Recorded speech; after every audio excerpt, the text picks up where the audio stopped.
Welcome, everybody. Thursday, May 2nd, 2024. Welcome back to Channel 17. My name is Dave, and with me tonight, I am honored to have the one and only Derek Jonhson joining us. Derek, how are you doing tonight, my friend?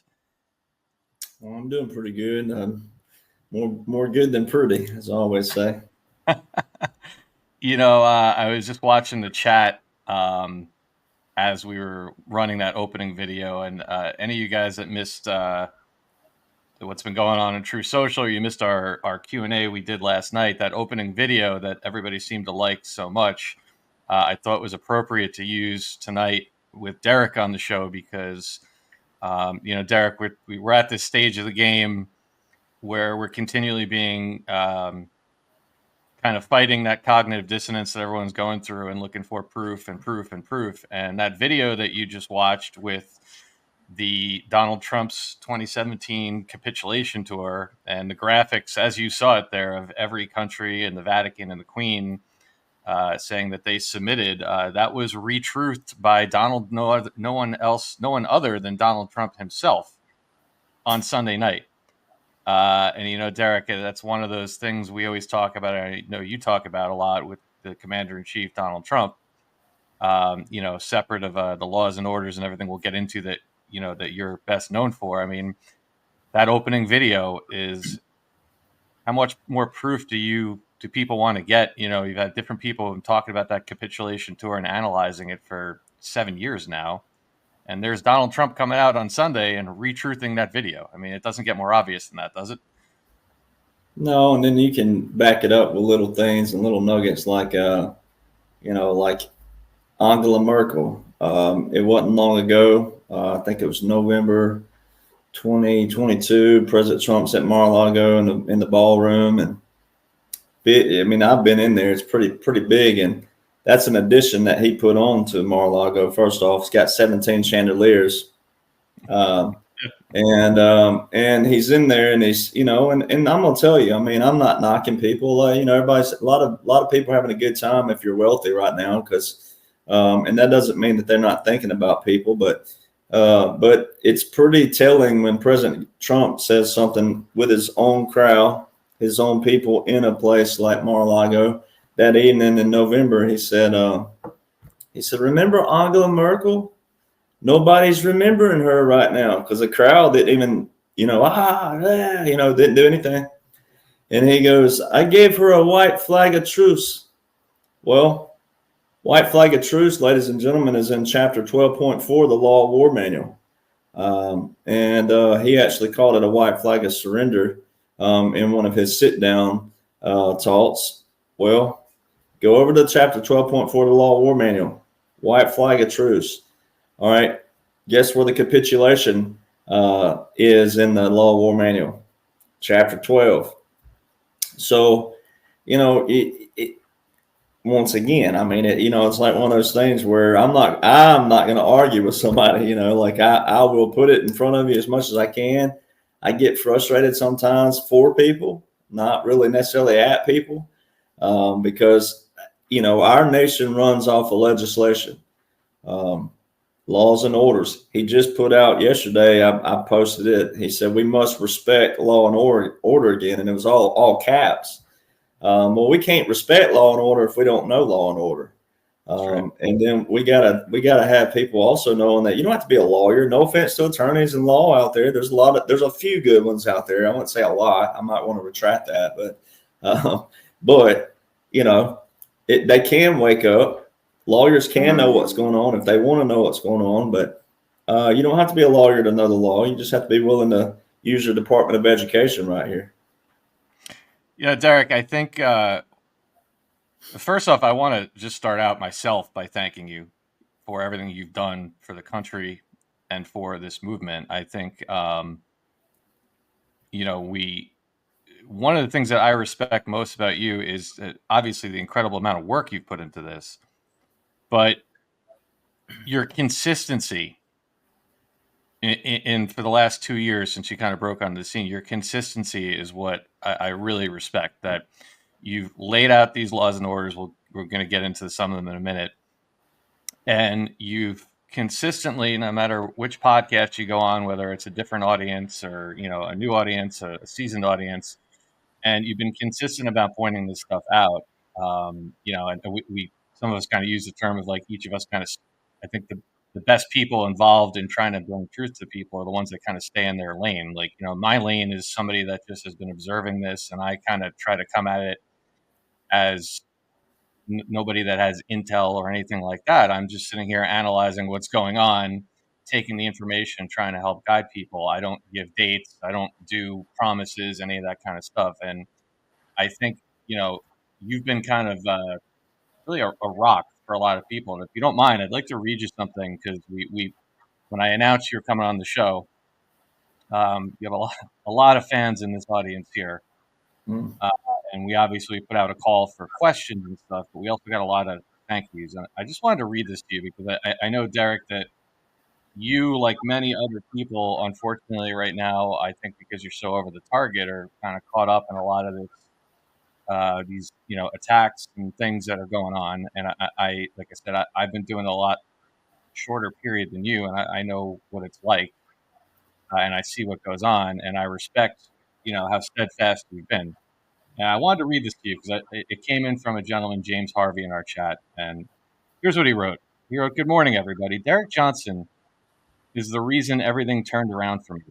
Literally dark to light. I was late to the awakening. It was July of 2021. Convid, as he calls it, and a 77th attack on Twitter was enough to slap me in the face.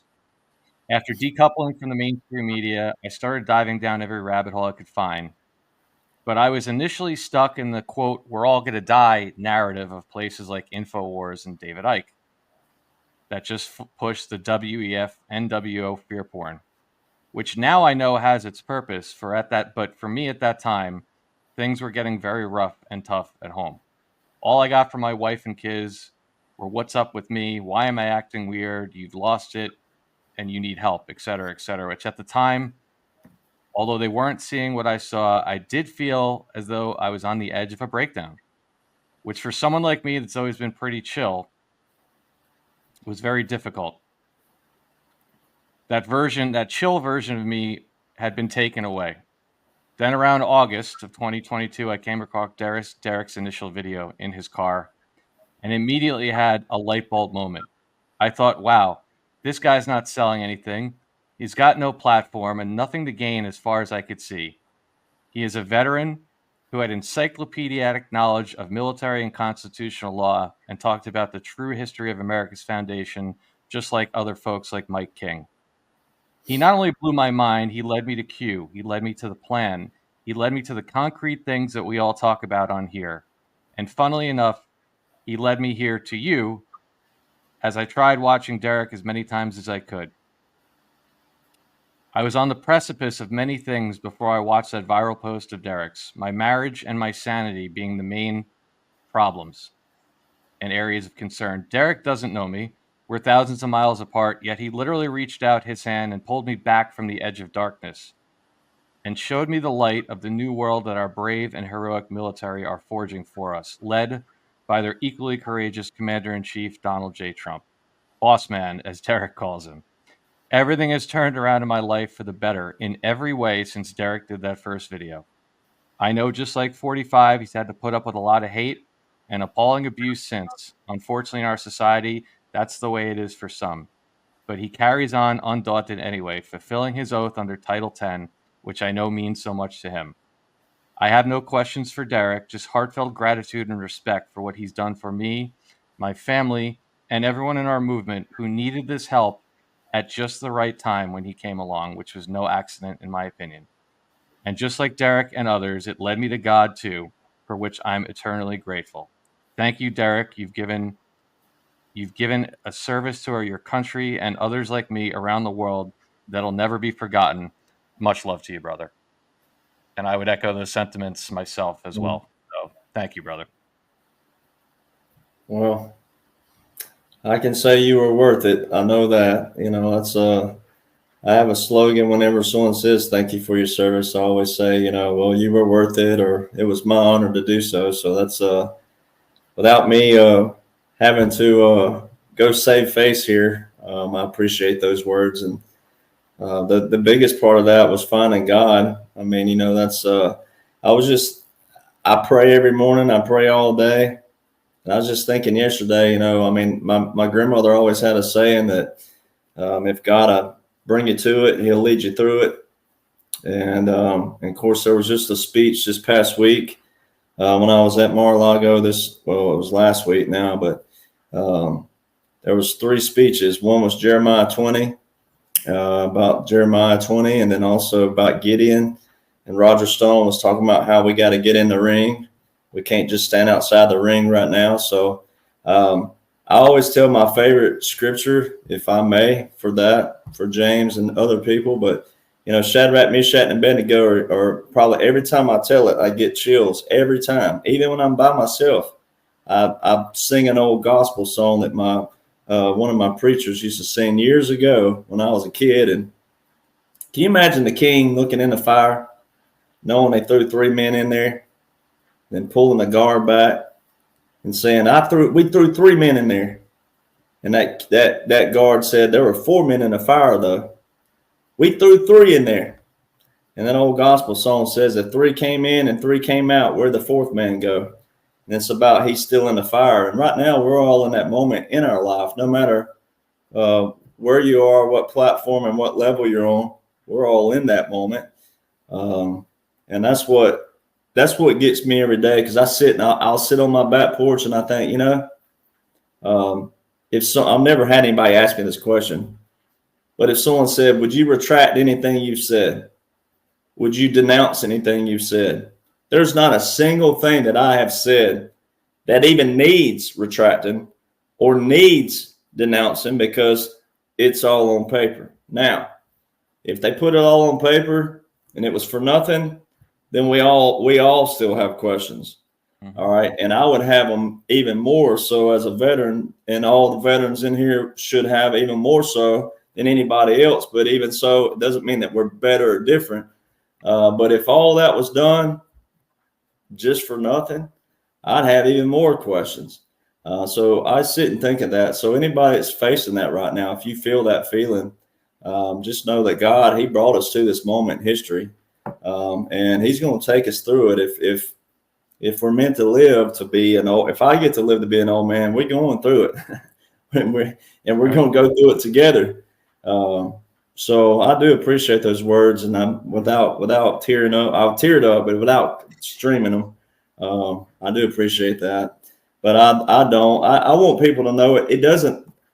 The hate doesn't bother me. I think that my preparation before that, a lot of people have heard my story, what happened right before I went viral. I became a Christian. I grew up in church, but I didn't, I've always kept God behind me, and I didn't read my Bible. I didn't read the Word. I didn't put Him in front of me, and I don't try to beat the Bible up, and I don't try to talk. I know people get tired of that too, so it's real delicate, conversation. But that is what led me to this blissful moment in life where I was going through this like calm period.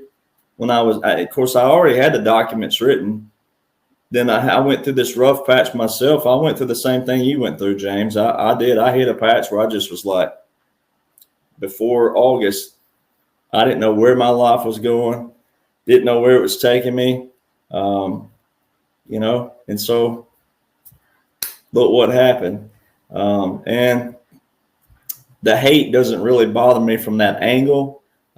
It bothers me that we have people that don't want to be a part of humanity and the good, because we all come from all different walks of life. There's no doubt about it. We all have different thoughts. We're all going to have different thoughts on how we die, when we die, what it looks like on the other side, what it doesn't look like. We all have that. So it does, it bothers me that there's stuff on paper that you can tangibly look at, and then you want to still argue it. That gets me more than anything. Right? Me too, man. And I'm not saying you got to like it. I'm just saying, like, that's why I tell people all the time, you don't have to like it, but acknowledge it's there. Just acknowledge it's there. Right. And it's the same. Derek, it's the same thing that's been happening recently with, a lot of different platforms and channels. Like, a lot of what I do is in my Telegram channel is I share a lot of your info, and then I go through and when I see, obvious comms from Donald Trump or Scavino, or you see where, they're doing these, let's call it fake votes in the Congress, and every time they vote, it seems lately the vote totals add up to 17, and you put all these things in, and I tell people the same thing. I'm like, listen, I don't like it either, right? Like, I don't like the length of time it's taking. There's a lot of things I don't like, but as long as I can point to your documents, and here's Derek's website, the documents.info. We have this linked below. We're running the in at the bottom of the screen as well. As long as I can point to these things, and then I have Donald Trump going out there and putting out Q videos, and nothing can stop what's coming. And just the other day, Derek, I know you saw it. I think it was Monday. He put out a meme of Joe Biden saying that he, meaning Donald Trump, was the commander in chief. You keep getting all these things. That's what keeps us going. And, look, it's important to point out, Derek, as we talked about backstage, I mean, I want you to certainly go through kind of some of the basics of this stuff, just for anybody new. Most of our audience really knows your work and really loves and respects it. But as I was looking through the questions, there are some people, that's not a knock on anybody, that I think, we all got in that habit, of our, at some period of our lives until recently, where we got used to, well, you want to know what's going on in the world, you turn on, XYZ news channel, and in 15 minutes they tell you what's going on. And I got questions that I'm not even going to bother asking you, like, hey, what 2 orders can you point to that proves all this? And folks, I hate to sound cliche, but that's not the way it works, right? It is complicated. It's straightforward when you read it. But it's like saying to somebody, hey, can I learn how to fly a 747 in 5 hours? Like, no, you can't. You got to put in the work and learn how to do it. It's actually probably not super difficult once you start doing it when you're trained, but you got to learn it. And I think, where it does get frustrating for me as well. And again, it's not so much the people in this community as it is other people, where they're looking for that silver bullet. Like, hey, Derek, what's the one thing? Dave, what's the one thing you can show me? It's like your buddy's calling you on their way to, like, go out and buy beer. And they're like, what can you tell me in 10 minutes that proves this whole thing that Derek's been studying for, 3 years? It's just not possible. But, I always like hearing your story when I've seen you on with Captain Kyle, where you kind of tell the story. I don't know if a lot of people know this about you, but you kind of just alluded it to that, like, you were starting to look into this stuff and you were kind of disconnected from the community. You were kind of, even though you were seeing all these different laws and orders, you were kind of starting to put the pieces together, but there really, frankly, at that time, there weren't a lot of people connecting the dots. And you kind of felt like you were losing your mind a little bit. Like, hey, is there anybody else out there that's seeing what I'm seeing? I'm reading all this stuff on .gov sites. Like, what's going on? I mean, you want to talk about that a little bit? Well, yeah, I mean, that's the one thing that should give everybody. Yeah, I try to stay away with words like hope and stuff like that. But I mean, that's what I'm trying to stress the most to people, is that, I'm your average Joe outside of, not only, the word Joe's been ruined, so you can't really say average Joe anymore. So it's like I'm the average guy. See, I always had I had the foundation because my grandfathers talked about it, my great uncles talked about it, and I was close. I grew up in the South where it was, and I don't like, some people don't understand community style living. They think of something different, but in the South, growing up in the 80s and the 90s, families, all my family farmed. And so no one went hungry. No one did without. Everybody took care of each other in a different manner.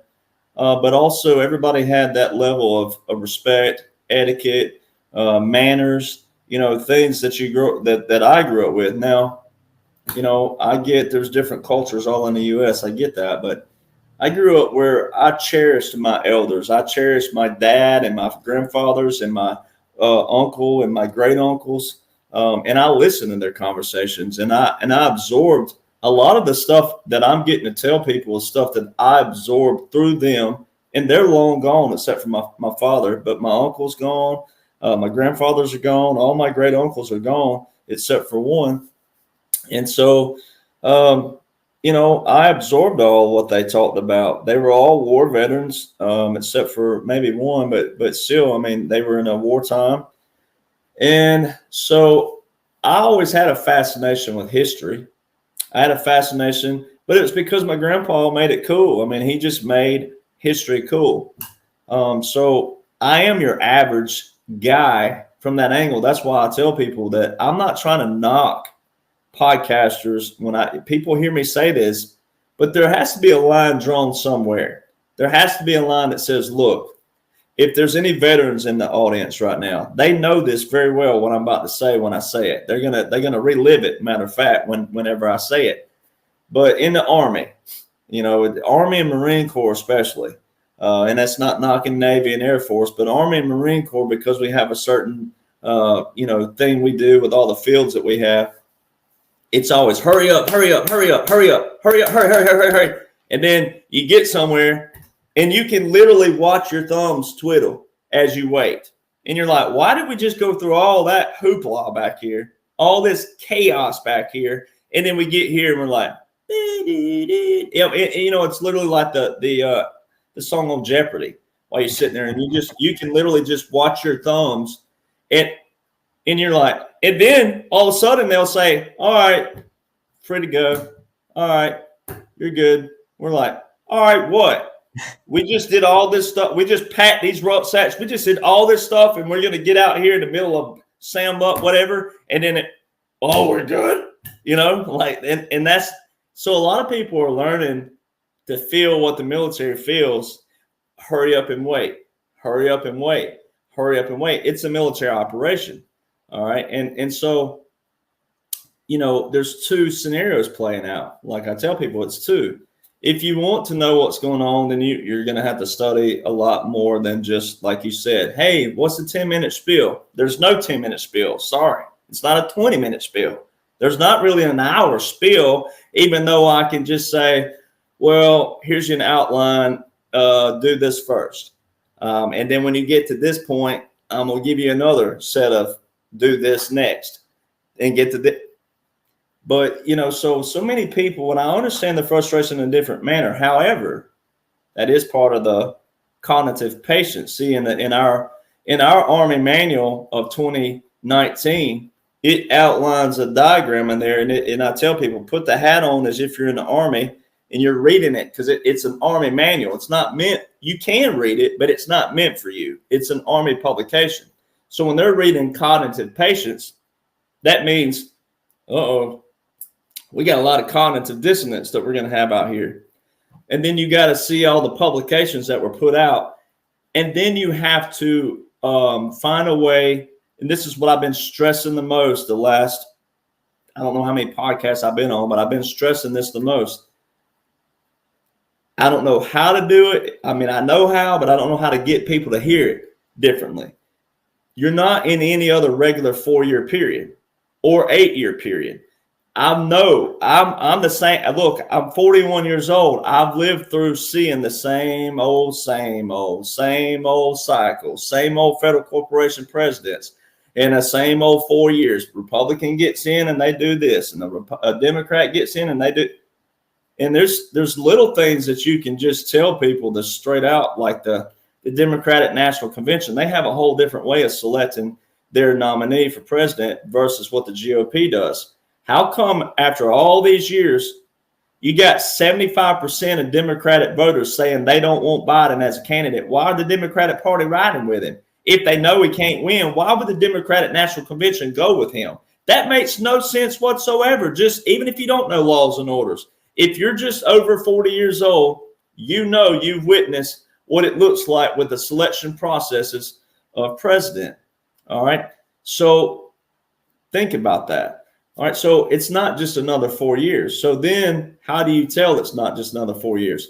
You probably need to know some military laws and orders, because that's what was changed first. And I say it wasn't changed, but that's what, when I say April 2016, the unconventional warfare publication that the Special Operations Command put out, April 2016. Well, the escalator ride had already happened. The law of war manual was already reissued 4 days after President Trump rolled down the escalator in June 2015. So then you fast forward to 2016.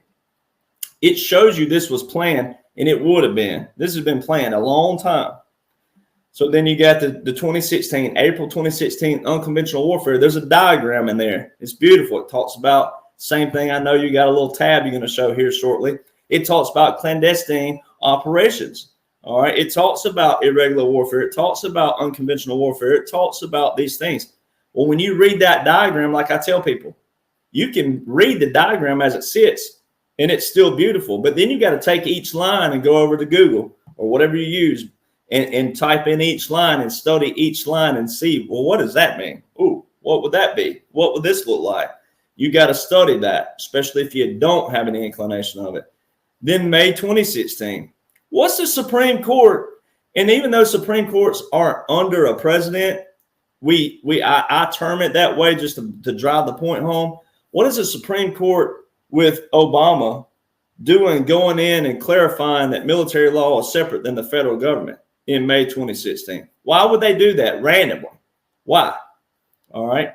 Then fast forward, November 2016. You've got to remember, I don't watch mainstream news, as we were joking about a while ago, but I love the role that Hannity did do and what he did with that when he did that video, and he just kept showing all these people saying Donald Trump will never be president. He will never be president. He will never.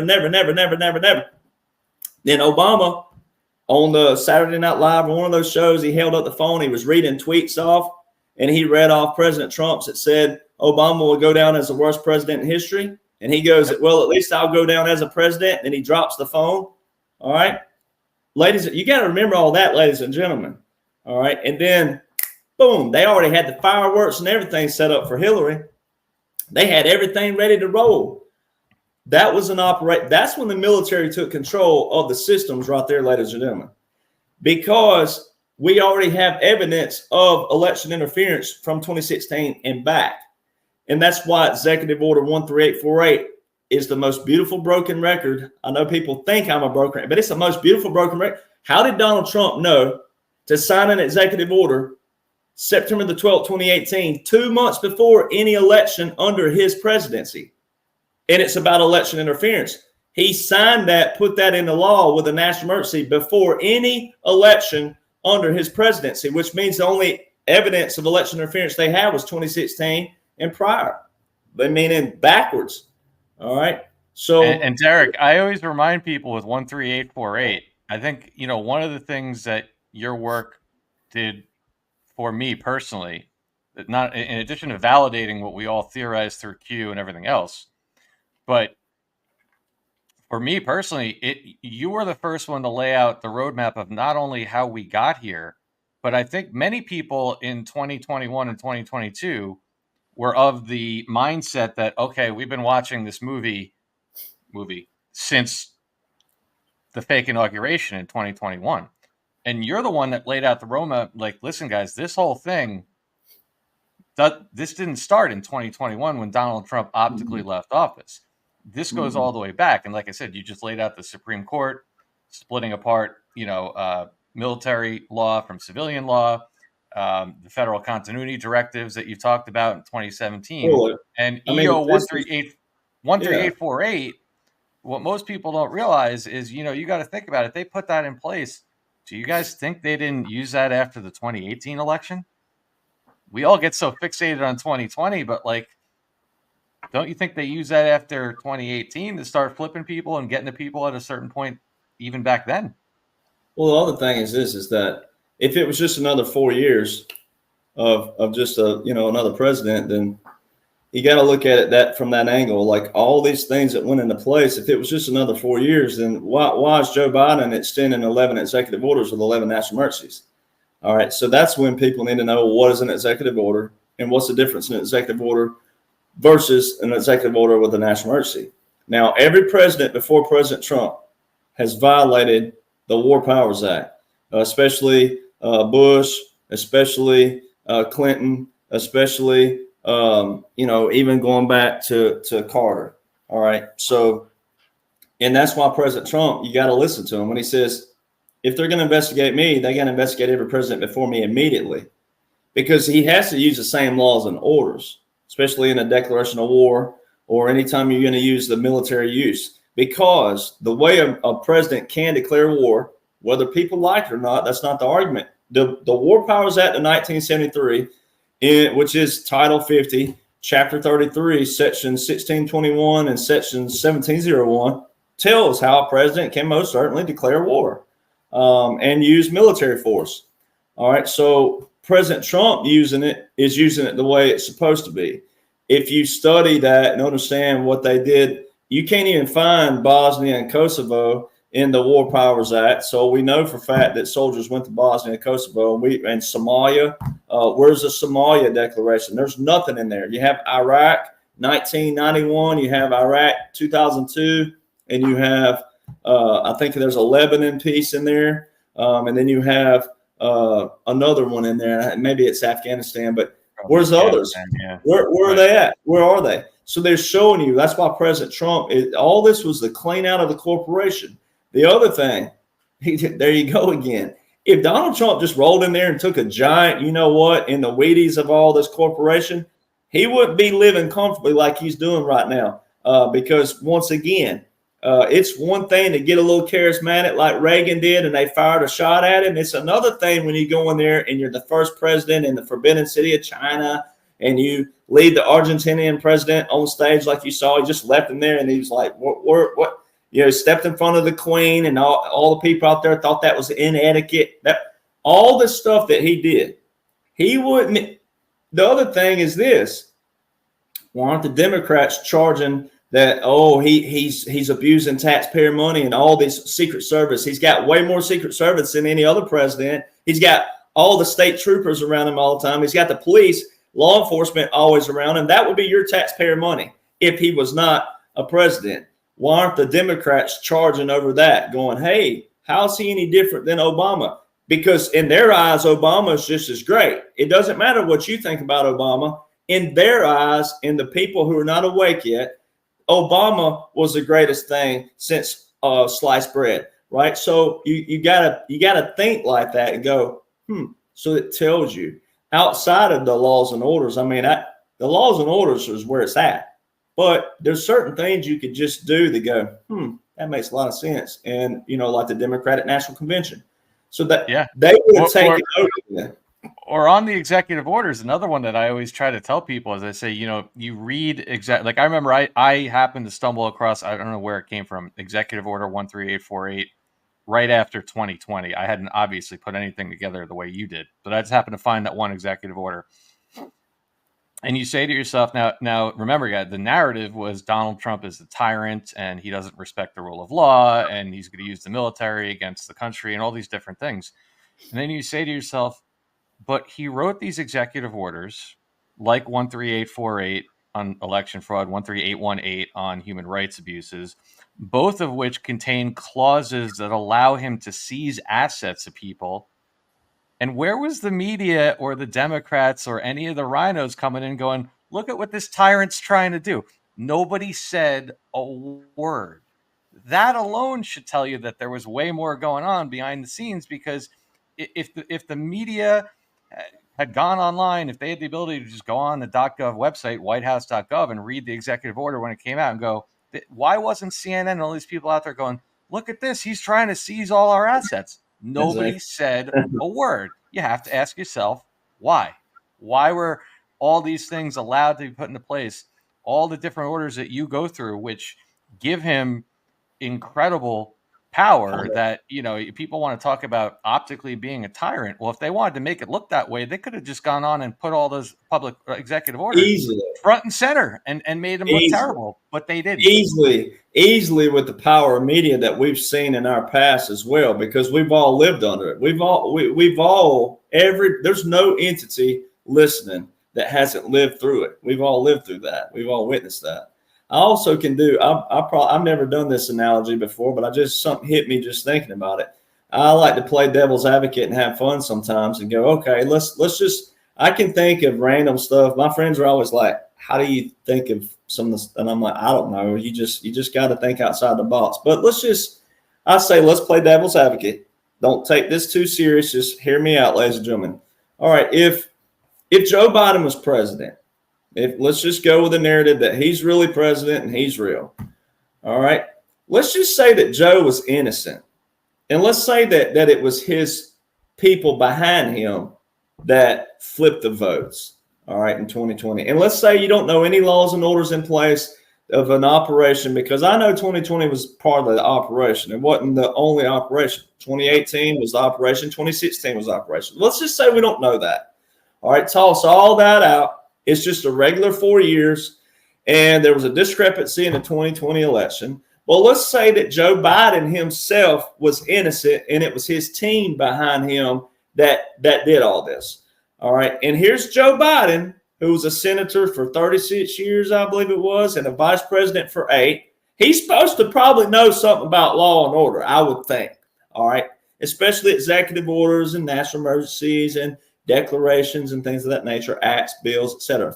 All right, so let's say Joe's innocent and his team did this, but then he's in as president, and people think let's go with people thinks he's president. Yeah, he's calling the shots. Yeah, he's on TV. Yeah, he's flying here. Yeah, he's doing that. Why would Joe Biden extend the executive order for election interference? Is he going to indict himself too? Is he going to go in there and arrest himself too? Or is he going to go, hey, I didn't know my team did all that. And then they go, well, you signed the order though. You extended the order. Why'd you extend? See, if you do that, it'll make your head hurt, because you don't even have like a rebuttal answer, because the answer answers itself, and because you'll be like, wait, whoa, but you're in charge. This is your whole life dream. You ran for president in '88. All right, you didn't get it. All right, this has been your dream. All right, I mean, think about '88. My God, I was 5 years old in '88. I mean, that's how long this guy's been in politics, right? So a lot of people, if you'll just don't be afraid to think wacky things, to make whatever you got to do to think about the alternative, the flip of it. Normally the flip, like January the 20th, they had to show something on TV. They had to show an inauguration in person, because if you didn't, people would have been like, oh, holy crap, there wasn't an inauguration. What? So the alternative of the alternative can answer that. There's some alternatives that can look great. But some of these, if you flip the alternative and go, well, if we didn't have an inauguration on TV or in person, people would be going, hey, what the heck happened? All right. And then also, you don't think that the media don't know stats? Well, I'll be watching a football game and they'll talk about, oh, this guy made a catch in 1927 that did it. And I'm like, who's taking these stats? Right? You don't think that the media don't know what 3 cannons at Arlington is? It's like, and there's the same thing like you're saying. Why wasn't the media going, holy crap, look what they're doing to our guy, da, da, da. So if you flip the alternatives, then sometimes it answers for people. And then that's when you get to go, hey, I got the receipts though. You want to see the real receipts? Versus we can talk all day and it's fun to talk, but then, hey, you want to see the receipts? I got them. And Derek, that's what I tell people all the time, because, like I said, on this platform, we focus so much on, basically trying to walk people through this, and I know a lot of people hate the term, this movie. We try to walk people through the optics.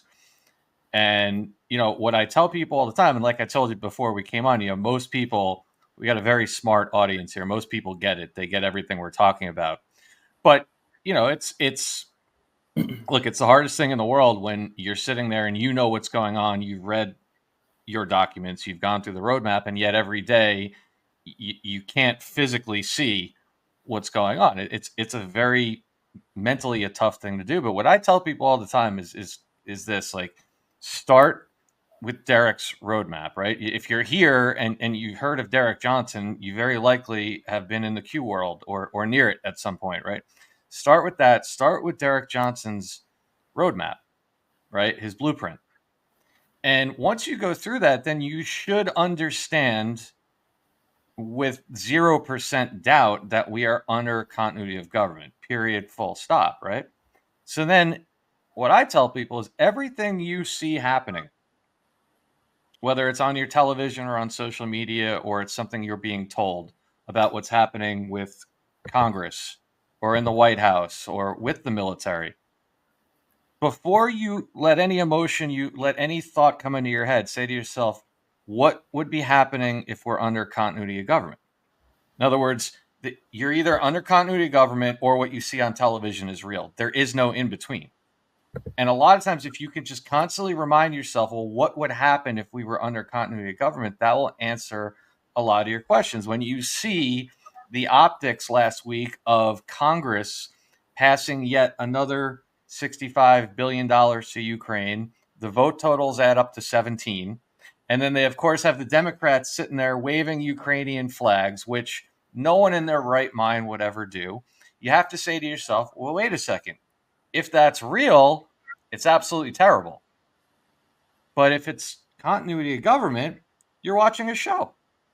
And you have to kind of, and that's why your documents, and I want to also bring up your book, are so important to this because, and by the way, congratulations, man! Look at this, a #1 bestseller in the category of legislative branch, which is considering this is Amazon, man. That's awesome to see. 4.6 stars, and this is a book version of your documents. The quality issues reported, by the way, ladies and gentlemen, that's because I use slang in my language. I type like I talk, and they don't like that. Like I fixed everything. It's funny. Yeah, anyway. But listen, to have a 4.6 rating and even the fact that they're putting you as a bestseller tells you some people got your back somewhere, because there's so many books that have been put out that get crushed by Amazon. But this is another way to start, is by reading this. This is a book version of Derek's documents website, the blueprint, as he calls it. And you start with this, and it not to be repetitive, but it really should take away a lot of your doubt, because the stuff we start talking about with optics and or everything you just talked about, it's like, well, you say to yourself, wait, this a fake inauguration and these cannons and they're doing the wrong number of volleys and everything. Well, that doesn't make sense if it's a real inauguration. But we know it's not, because why? Continuity of government. So it's just like this decision tree. You just have to look at everything through that lens of continuity of government. You hear the Supreme Court making all these decisions, and you say to yourself, well, if you believe that we're not under continuity of government, then there's 9 people sitting there making decisions. If you believe we're under continuity of government, that's a whole different ballgame. And that's where these optics come in, that, what my belief is, that the Supreme Court are putting out decisions that are basically being dictated by the military. And it's a way of the public to understand what's going on. Because, again, if you're under continuity of government, there's a whole realm of implications for Congress and all the other agencies in government. They don't function normally when you're at war. Well, it's it's just like the FCD1, Federal Continuity Directive 1, was reissued. We've always had continuity government plans all the way back. We've had them in the 90s, things like that, 2000s. But it's like teaching people, they have to be invoked. There's things that invoke certain things. So like the continuity 1, FCD1, it went from Federal Continuity 1 to, well, it was actually, the first one was FCD-1. Now they just call it FCD-1. FCD-2 was FCD-2. So it's like the new one tells you in bullet point 3, in both of them, they tell you, start with this one. Anything that's before this one supersedes it. So that tells you that's your starting point. And in the Federal Register, that's important for people to know. That's where executive orders and proclamations and things get posted in the Federal Register. And it's hard to search for. You do have to know what to search for. But I've put that link up where it shows the operational dates of those 2018 to 2022. And then 2020 to 2024. So they're telling you the book stamp was going to be 2024. Flipping back on something you said earlier, for for the excitement period, and most people have heard me say this already in here, but if there's any new ones in here, just think of it like this. I mean, there is a way, absolutely, most certainly, that the president can most certainly extend his power as president. It's called a PED, a Presidential Emergency Action Document. All right. So all a PED is really it's draft classified, so you can't know about it, but you can see so much other stuff that shows a PED would have been signed because of the certain laws and orders that were put into place. But a PED is basically a bunch of executive orders and things that are already typed up. And the president gets in a situation and bam, he just signs everything. All right, but that would extend his power. So when you go read these federal continuity directives, then I have the website here. What you do is you go to Google and you just type in continuity, 2024.gov, and it'll pull up a certain site. It's called Continuity Policy, Doctrine, and Guidance, and it has all 10 publications that are up under those right there, up under those two, that right there. And it's got all 10 of them. How come all 10 of these, there's the most recent, when you click on that, it's all about Donald Trump's Executive Order 13961. It's all about executive. And when you go to the references in all of those, there's not a single thing in there by Joe Biden in any of these publications up under the continuity. Why? If he was president, he should have something in there. He should have a sneeze or a fart. And I know sometimes people don't like grotesque, but sometimes you kind of have to, be a little like that to go, hey, how come he don't have a sneeze or anything in these? All right. So it should show people in that manner that the military, the generals, and the plan, you put President Trump in for 4 years. You put all these laws and orders into place, get them rolling. Then you pull him back with a PED. He delegated to the Secretary of Defense.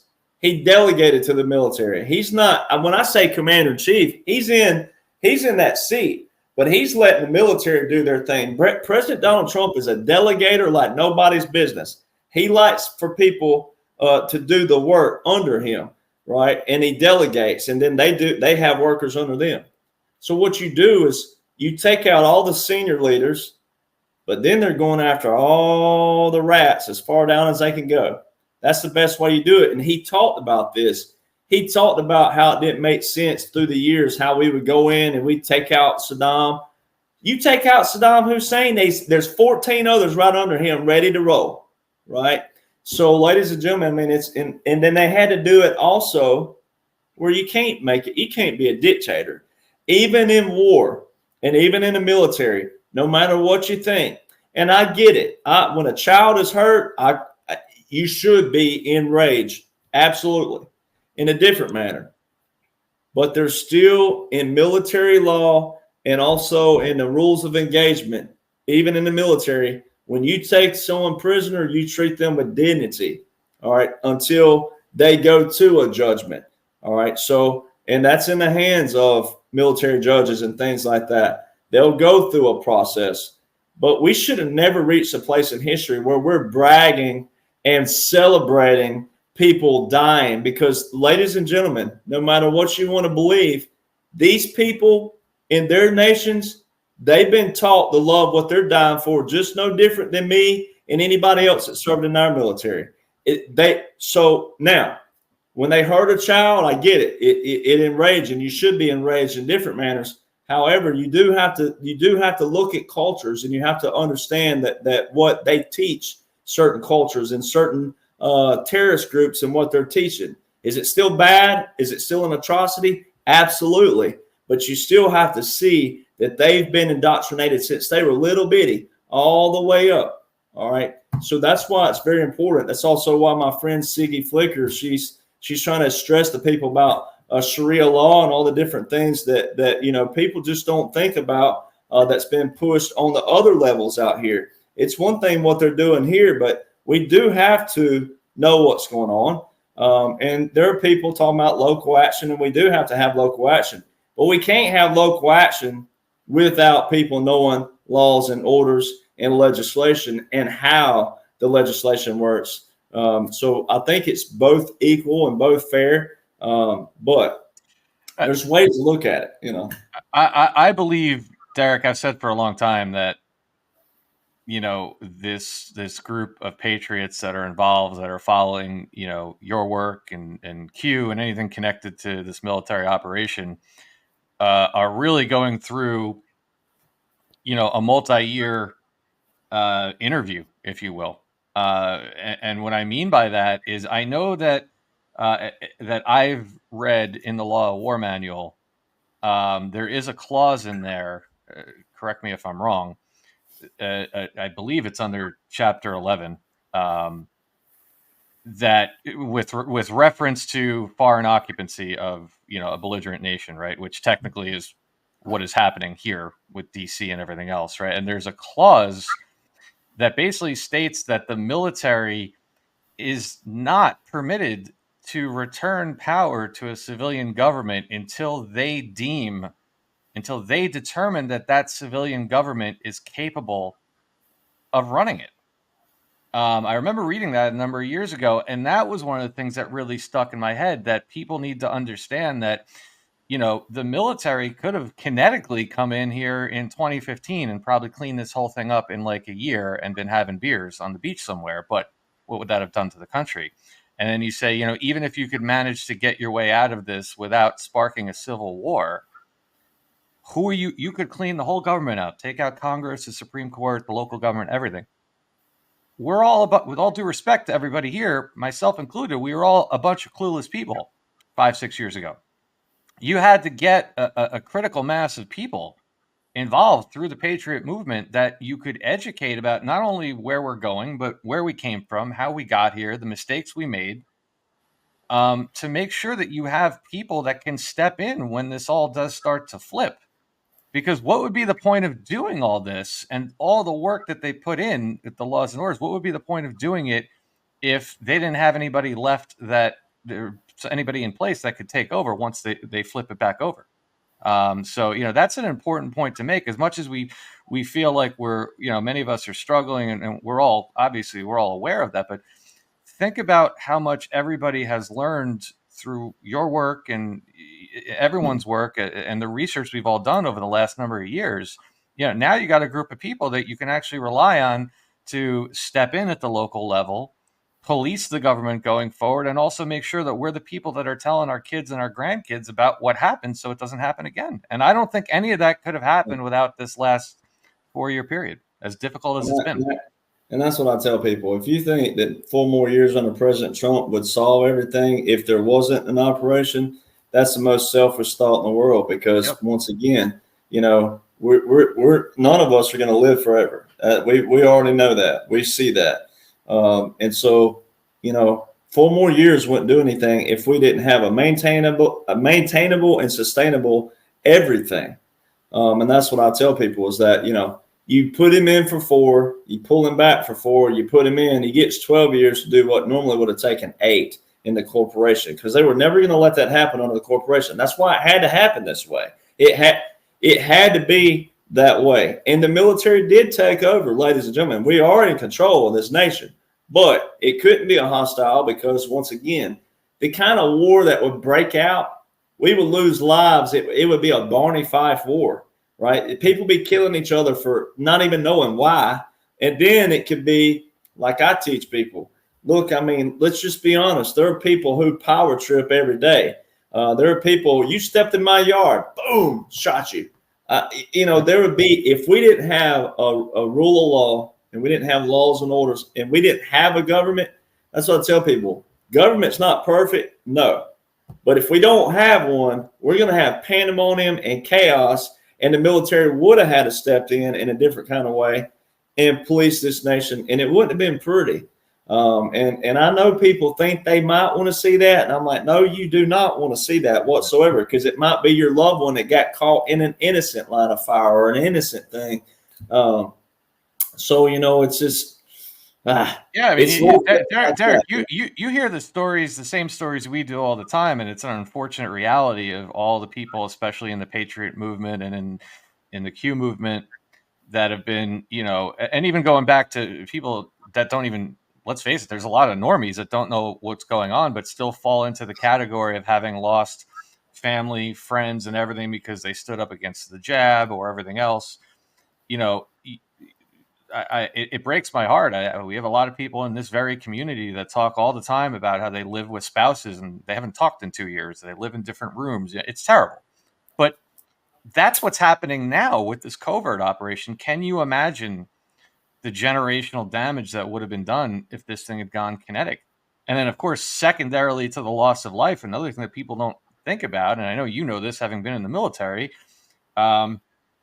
is understand that any of these places in the world where any type of civil strife breaks out, you have a massive destruction of the infrastructure, bridges, power plants, power stations, roads, airports. Like, it would be something that I think when a lot of people just say, oh, they should have just pulled the plug in 2020, they're not thinking through what a war-torn country really means. Not the first and foremost loss of life, but also, like I said, the infrastructure losses. It's just, it wasn't an option. The other thing is the integrity. We're the only nation that's ever sustained this long like we have. If you ever deviate against the foundation, then you might as well start all over and you know what I mean? Like it would abolish the integrity of what we stand for and what we pride ourselves in. It doesn't matter if the majority don't know that. What matters is the ones that do know what we know. And I like to joke. I mean, I'm sure we have someone in here that's a Marine Corps veteran. I like to joke with the Marine Corps because that's just what we do. But I'm like, I tell people, they say it was 3%. They call them the 3%ers, the 3%. It wasn't 3% when you do the math of how many people that they claim was in the military back in the Revolutionary War. It's actually about 1.7 to 1.9% ranging. So that's Marine Corps math, ladies and gentlemen. They do love crayons a little bit too much, and the crayons are not good for you. But I say that in love, saying, look, ladies and gentlemen, look what our founders established with the numbers they had, all right, and the tyranny they had. And our founders did not get to live to be old men on the porch and think. They were all either killed in war or they were murdered because of what they did set up. You got to go back and study our founders and study how they died. It wasn't like what people think. It wasn't all roses and all these, it was a fight. America is a fight. It's always going to be a fight if we don't sustain and maintain once again. All right. So that's very important. The other thing that's important is all our founders were wealthy, successful men. All right. They had everything. When a rich man says, give me liberty or give me death, it's a whole lot different meaning than when a poor man says, give me liberty or give me death. When a rich man's willing to give up everything, that's what Donald John Trump did. Think about it, ladies and gentlemen. A billionaire, let me tell you, I have a lot of great veteran buddies that love this nation more than anybody could ever love it. But I'm going to go give you a little military humor here. Now, I know they love it. They do love it, and they'll fight just that quick. Let's go. And then we would rally up, let's go, right? But the military humor will also say, if I'm a billionaire, y'all can have it, baby. Because, exactly. Right, you got to think about being a billionaire, not a millionaire. And a millionaire is nice, right? But a billionaire, I mean, can fly anywhere. Hey, you want to go across the world today? Yeah, let's go. Yeah. All right, fill out the plane, call and get anywhere, right? He was willing to go give up, and not only he has to, but all his family had to go through this, and now Secret Service has to watch where your son goes, and this and that. Your whole life changed. And and that's something that you would sit down with your family and go, all right, this is world history we're about to do here. And so when you think of the federal corporation, when they fired a shot at Reagan got too charismatic for them, and they fired a shot at him, and he wasn't doing remotely close to what Donald Trump has done for this nation. All right. And he was still in the corporation. So when you think of what President Trump did to the corporation, not just the U.S., the world corporation, ladies and gentlemen, if he didn't have a massive, big military backing him from the front, the middle, and over here where he's at right now, and what it's going to do, he would not be around right now because, I mean, that gives me chills because, I mean, once again, a billionaire going, yeah, I'll take the hate. Yeah, I'll take the mockery. I'll take the ridicule. I'll take all that from the people right now because I know what the end goal is. And that's what I tell people.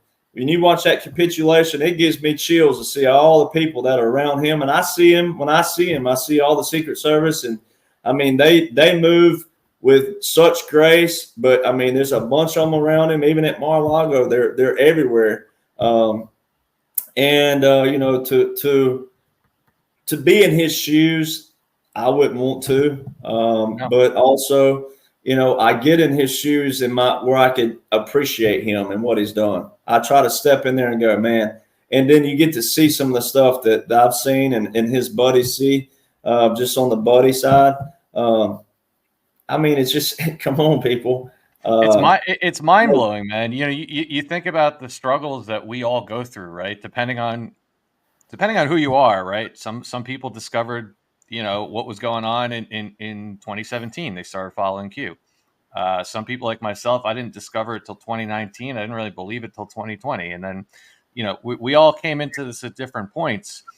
And now, you know, let's just say you came into this in 2020. You're sitting here in 2024.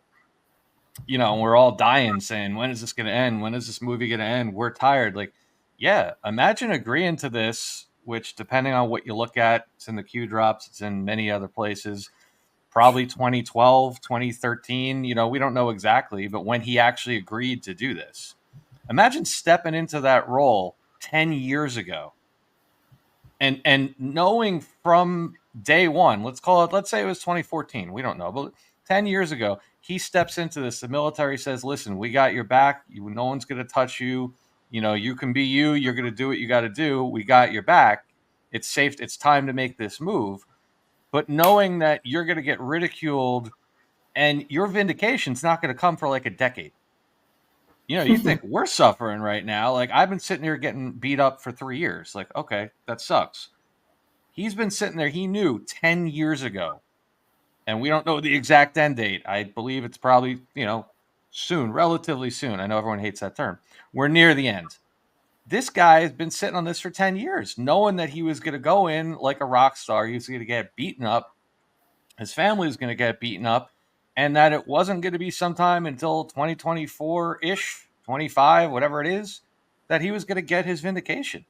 I mean, that, like you said, that just blows my mind, for not only from a financial standpoint, but just from a mental acuity standpoint, for somebody to be able to sit there and take that for 10 years and not miss a beat at any time. And, you know, you've been around him personally. Everyone says the same thing. It's just nothing phases him. Nothing phases him. And the other thing is the fact that looking at, and I do this with liberals all the time, the ones that I do that I get to encounter, and it's not many, but when I do, I'm like, okay, let's go with President Trump's history before he was president. Let's just do that. Let's roll down that lane. All right. We all witnessed this man become a Christian. All right. Now, that's one thing they do hate the most, the atheists and the ones who are hatred towards it. But think about President Trump. Just think about the man. It's really, I mean, you look at how, you know, suave he's been, and he's, you know, all the ladies and this, that, and other, as they call it. But when you think about moving up to that point in history, it shows how humble he was. He's looking and going, so I'm going to be visual president for 4 years. I'm already going to get hated. But then I'm going to step back and make it look like that Joe Biden beat me. All right. Think about the humility that it took for him, for the world to see that. The ones that don't come on board, the ones that don't see what we're talking about, the ones that won't read the laws and orders, the one that won't go see that this is a military operation. Think about the ones out there that are still believing that he got beat by Joe Biden, right? Think about the humility that Donald Trump, who's always been a winner, if you know anything about the art of the deal, you know anything about, you know, how he looks like he's got. Think about that. And if you could put yourself back in those shoes, but for your friends and family, get them to feel that feeling. Like, think about this. Donald Trump is always, if you want to use the word, ego. I hate the word because I don't think he has an ego. I think he's driven for success. Name one spot. Show me a place that Donald Trump's ever in a pair of khakis or blue jeans. I've yet to see it. I see him on the golf course. He's wearing black slacks, white shoes, and a white polo like this. All right. That's it. That he's either in a suit and tie, black slacks. Yep. I mean, come on. I mean, think about that. This man won't even let Barron have more than one pair of shoes. All right. This is a fact. All right. This wow. He won't let him have more than. Okay, that's the mentality of someone teaching discipline, teaching structure, teaching that material things do not matter. All right, not from that angle. All right. So when you think about the humility, that's what really gives me chills is how he was willing to step back, make it look like that, and then know that what's going to happen over here. That best is yet to come portion is going to be, I mean, I don't even know how to describe it. I mean, whatever your bliss is in your world, or whatever your make it rain as a saying is, or whatever it is, I see people in Vegas all the time. They'll be like, yeah, make it rain, whatever that is for you. That's what President Trump, that best is yet to come. That's going to be what that portion is. That's right. And he's told you so much. This is a whole separate conversation, but I always tell people all the time, I try to post as many of them as I can, but he spent the better part of like probably late 22 after he announced, and then 2023, he laid out Agenda 47. Go back and watch those videos. Go back and watch where Donald Trump told you. He told you he's going to give you free college for everybody. I'm not making this up. He literally said it. Now, how is he going to get that done in 4 years? You got to start to use some logic. The answer is a lot of it's done already. He told you that starting in May of 2025, we're going to have a year-long celebration with World's Fairs, basically World's Fairs style celebrations all over the country. Now, Derek, you don't know this. My audience does. I'm a former builder and real estate developer. And I can tell you right now, logistically, if you're going to have World's Fairs all over the country starting in May of 2025, they best have been planning that about a year ago already, because that's like 2 years of planning and a year of construction. These are the things that I know Derek preaches all the time, and I try to as well, where you want to keep your sanity throughout this. You've got to read between the lines. And that's what he means when he says the best is yet to come. You go back to those Agenda 47s, and virtually every single one, he starts out, Derek, you know this, by saying on day one. Man, he's sure going to do a lot of things on day one, or if you take it at surface value, or you can use the logic and say they've used this period of 4 years plus to make the arrangements for a lot of this stuff, so a lot of this stuff can hit the ground running on day one. So when he says the best is yet to come, I believe he absolutely means it. And he means tangible results. How many times have you heard him say it on day one? Very quickly. He gives you all those hints. It's not going to be, hey, I'm going to come rolling in January of 25 or whenever it is, and then I'm going to start spending 4 years going through Congress to get rid of the Department of Education. No. Or even, he talks about free college. He says, where is he going to get it from? The endowments of the universities. Well, how the hell is he going to do that? Think about the executive orders. Think about the universities that were involved in COVID. Don't you think they've already taken that money? Yeah, I believe they have. And that's why he's so confident to stand there and say, I'm going to give you all free college, and it's not going to cost you a penny. Everyone's going to be able to go online and get a free degree. Your credits are going to transfer. And by the way, we're going to take the money from the existing universities to do it. And he stood up there and put it on video a year ago. How is he so confident? The documents you're talking about, my friend, they laid it out. Well, and he started proving, I mean, he didn't start a war, and he had a $686 billion defense budget, which was a record. Where'd that money come from? All right, he tells people we're not paying for it anymore. We're not going to do it. And he talks about 28,000 Mexican soldiers that built a border wall. I mean, we could keep going with all the payments and things of that nature, but right. But I'm a walking testimony. Now, he said this in August 2020. He said, if you're a 100% disabled veteran, we're going to take your loans and wipe them out. Well, like I told a buddy of mine, I'm like, well, you still got to fill out paperwork. You still got to go through the VA. I had to go through the VA, and of course, then the VA rolled over to, wherever those loans were, Equifax, and all these different things. They go to the creditors and all this. Man, I mean, October 2020, letter wiped out. And so, so they're also showing you something else that's an optic, because there's one thing Joe Biden's always been known for as a senator. He plagiarized a lot. So his whole quote unquote State of the Union speech, if you didn't pay attention to it, it was all plagiarized. Manufacturing jobs. Donald Trump was manufacturer. Remember, Obama said, "What do you have, a magic wand? You're going to bring them all back?" Yep. All right, so the manufacturing job. He talked about everything. He talked about he hammered pharmaceutical. He ain't hammered pharmaceutical. Donald John Trump hammered pharmaceuticals. Donald John Trump has executive orders on opioids.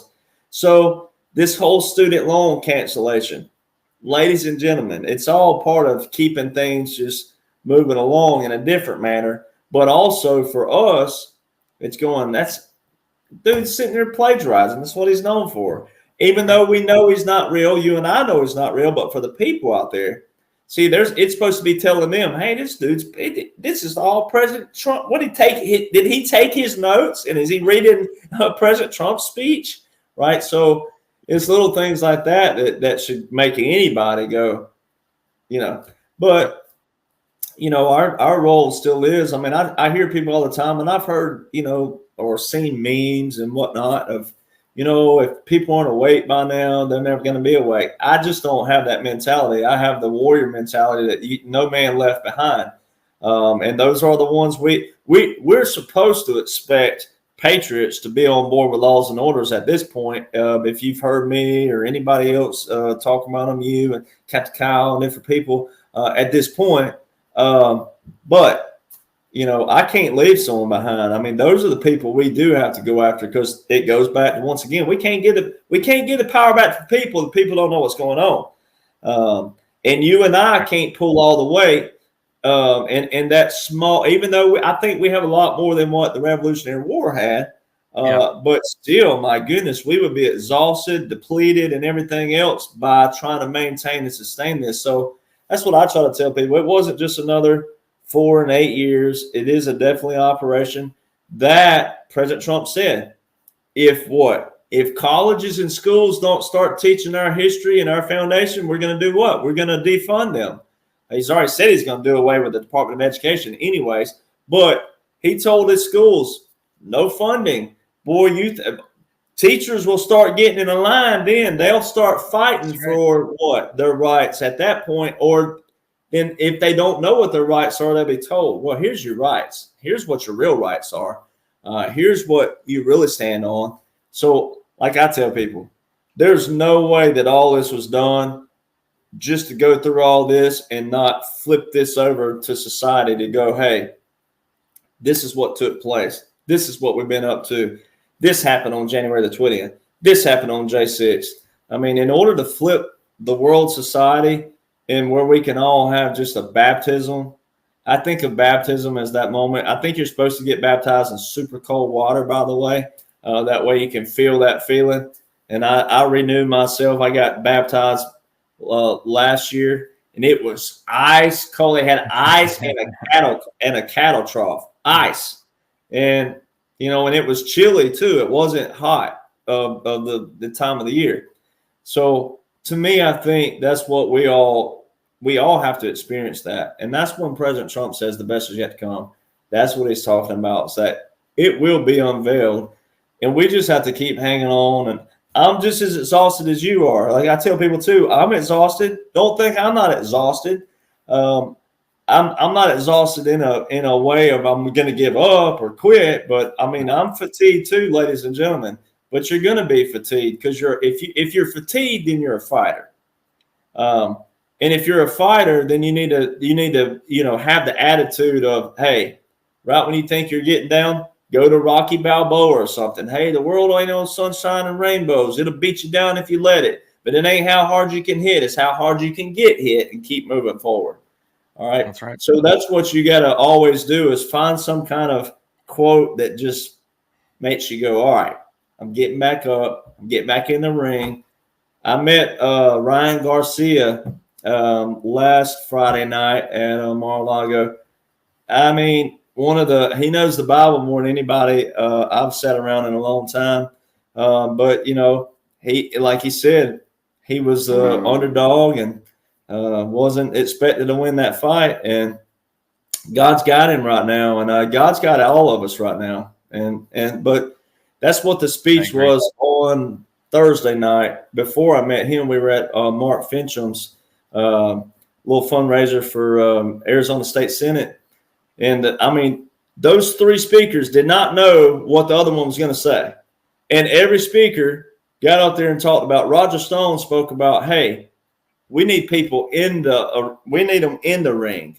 You don't need to be on the outside, like patting people on. Like, everybody has somebody that they can go to and say, hey, this is what's going on. This is what you got to read. This is who you got to listen to. This is what's at stake. This is what we're doing. Get in there. Everybody has a ring you can get in because you have a family or you have friends. It don't matter how big it is. It don't matter if it's one person.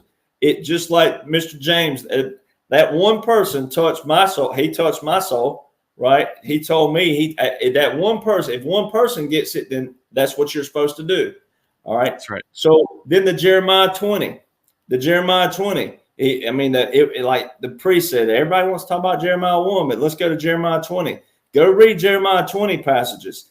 And then Mark talked about Gideon in the Bible. I mean, this is hard to fathom, but I mean, I believe it because it's God's word. Gideon had he had 22,000 to start out with. And God said, your army's too big. We condensed it to about 10 or 12,000. He still said it's too big. He had 300 men. That's what God wanted him to have. 300 men took out 172,000 men. But it's because they were all sold out for God. They were all sold out for the fight, and they were focused on the fight. And sometimes you could have extra men, but if they're not focused, they're just dead weight, they're drag weight, they're things like that. So we're in a Gideon moment right now. We're in a greater exodus. And that's what President Trump is our Moses in a different way. Not that we idol him. We don't, because God is above everything. But everybody's been called to a certain stage and a certain step and a certain level. Yep. And no one should be, if you see people out there attacking, then God love them. They're missing the mission here. That's right. That's what they're doing. Right. And no one should be discouraging you right now. No one should be attacking anybody. If they're doing that, then they're discouraging you. You shouldn't be discouraged. Just like you need to check out Major Jim O'Connor. I can get you in contact with him too. West Point grad. He was a major. He says, ladies and gentlemen, if it's not of God, which is love, power, and a sound mind, you need to steer away from it, because this right now, we're in that moment of all that. And you need to have your head. You need to be level thinking. You need to think like a warrior, because you are a warrior. You don't have to be in the military, be a warrior. Not right now. So I tell people that all the time, Derek. I never, ever, ever get in. You'll never hear me bashing another podcaster or truther or whatever you want to call it.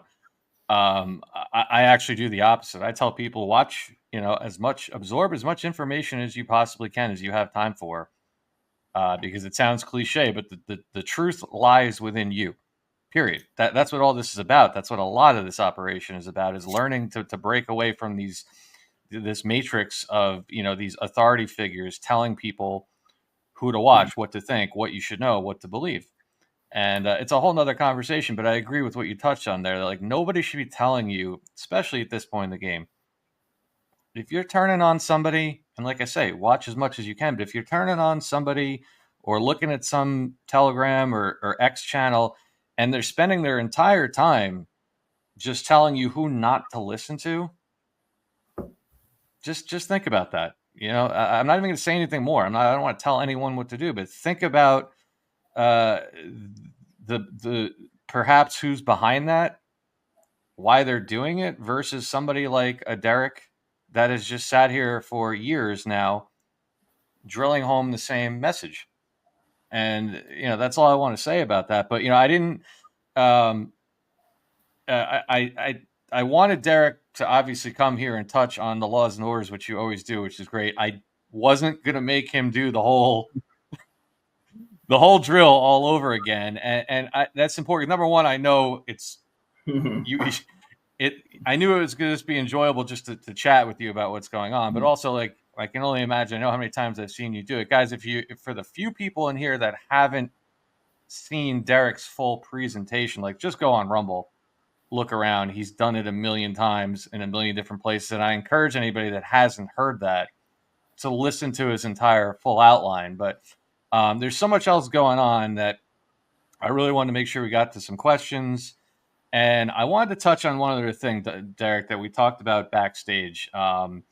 This notion of the optics that we're going through, the fact that we're, again, cliche that we're watching a movie, and we talk about these different things, right? These different events that were taking place. I mean, I think it's very obvious to you and me and most people watching here that the military has used, the executive boards and really their war powers. That's what it is, war powers, to take over or influence the media. We know that. It's been done before. It's been done in World War II. It's not anything that's new. I think a lot of people just don't realize it. So the notion of the white hats controlling the media may sound crazy to people, but when you're paying attention, you see it. And all these different events that are taking place that we talk about optics of them. I know, Captain Kyle, you've been on with him talking about the border and different optics going on down there. I've spoken a lot about what we're seeing here in New York with the migrants, that yes, there are migrants, but no, it's not the size that you think. There's a lot of psychological warfare going on. And I think people a lot of times they struggle with thinking about the logistics behind that. Like, how are they doing this? How could they be, how could they have somebody in all these different media companies telling them what to say, or could they have, different actors potentially putting on look here, not there type of events. And so I wanted to get your take on this. I had sent it to you. I know we talked about it. This article. I know most of you guys watching saw the show we did with Mike King the other night going through this. And in fact, Dr. John Halper, just ironically tweeted the same article out today. And I know Derek's seen it. And this article was ironically published May 17th, interesting date, 2021 by Newsweek. And I think, Derek, this is one of those kind of little nuggets that they snuck in to the media that didn't quite get a whole lot of attention back then that's kind of circulating now. And it talks about the largest undercover force the world has ever known, created by the Pentagon over the past decade. Well, interesting timing, right? That decade goes back to what we were talking about when all this started. And it talks about 60,000 people belonging to this secret army. And it talks about, again, most of you saw this on the show the other night, but we went through literally everything from falsifying identities. It talks about people wearing masks. It talks about people taking on different roles. It talks about right here in the first paragraph, it says, both in military uniforms, under civilian cover, in real life and online, sometimes hiding in private businesses and consultancies, some of them household name companies. So this article really, if you haven't seen it, again, guys, we'll drop it in the link below. But this article is a mind blower, and to me, it really does answer a lot of the questions of like, well, how could they be pulling some of these optics off? Like, how could they be doing a lot of this? How could they be controlling? Derek gives us the law and order, but then he shows us the military operating out of a closed airport. Well, doesn't the guy at the closed airport know what's going on? Well, you start to connect the dots with all these civilian contractors. What are your thoughts on this, Derek? Well, they were starting to slowly leak that in for people to see what was to come because, when you're embarking on something like this, we didn't need people getting out in the streets. We didn't need people getting anxious in another kind of way, weary in another kind of way, because you will have Americans. Nobody outside of God can really tell you what you can and can't do. This is one thing I always teach people the most. I'm like, okay, who gave police power? Who gave Congress power? Who ordains that a man and a woman or whatever, whatever you want to call it, but who ordains that we have these people that tell us I can't run that red light if I want to, So when you think of everything that we have in place, when we think of law enforcement, when you think of structures and things that we put in it, so everything we have is man-made. Man put it there. We establish a rule of law. We establish these precedents and these procedures and rules. So when you think about that, they didn't want there's people who have always known.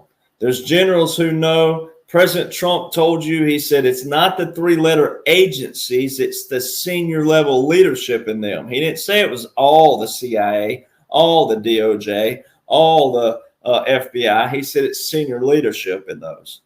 So, if you went by some general census by people out there, you'd think that everybody's bad that's been in the FBI and everybody's bad who's been in the CIA and everybody, and then as we talk about truthers out there, they're out there, so-and-so's bad and so-and-so's this. And they ain't even been around a Trump trash can, much less around anything Trump or what Derek Jonhson, he don't really know President Trump. No, I don't know him. I'm not his buddy. I'm not his first call at the golf course. And it's not because my game is trash now. But you start leaking this stuff out because whenever you start seeing a little bit more, a friend of mine today sent military aircraft flying over their house. All right. It's a Thursday. The National Guard don't operate that way. And there's no state emergencies in the state of Tennessee right now. That goes to that order. So when people start seeing a little bit more, sometimes it's like people when there's a wreck, everybody wants to get up and, well, what happened there? And then someone else will run in that cause another wreck because of all the I call them goosenecks, but they call them rubbernecking, right? So you start putting this out. And that's why also history will also account for, we put it out back here in 2017. We started right here, the leak and the coverage of this. What were you doing? What were you reading? Oh, you were keeping up with the Kardashians. Oh, okay, I got you. So things like that, and that's not knocking, once again, people that you have interests out there. But how did I manage to get where I'm at 41 years old? I have hobbies. I have things I love to do, but I still know law and order. So if I can do it, you can do it.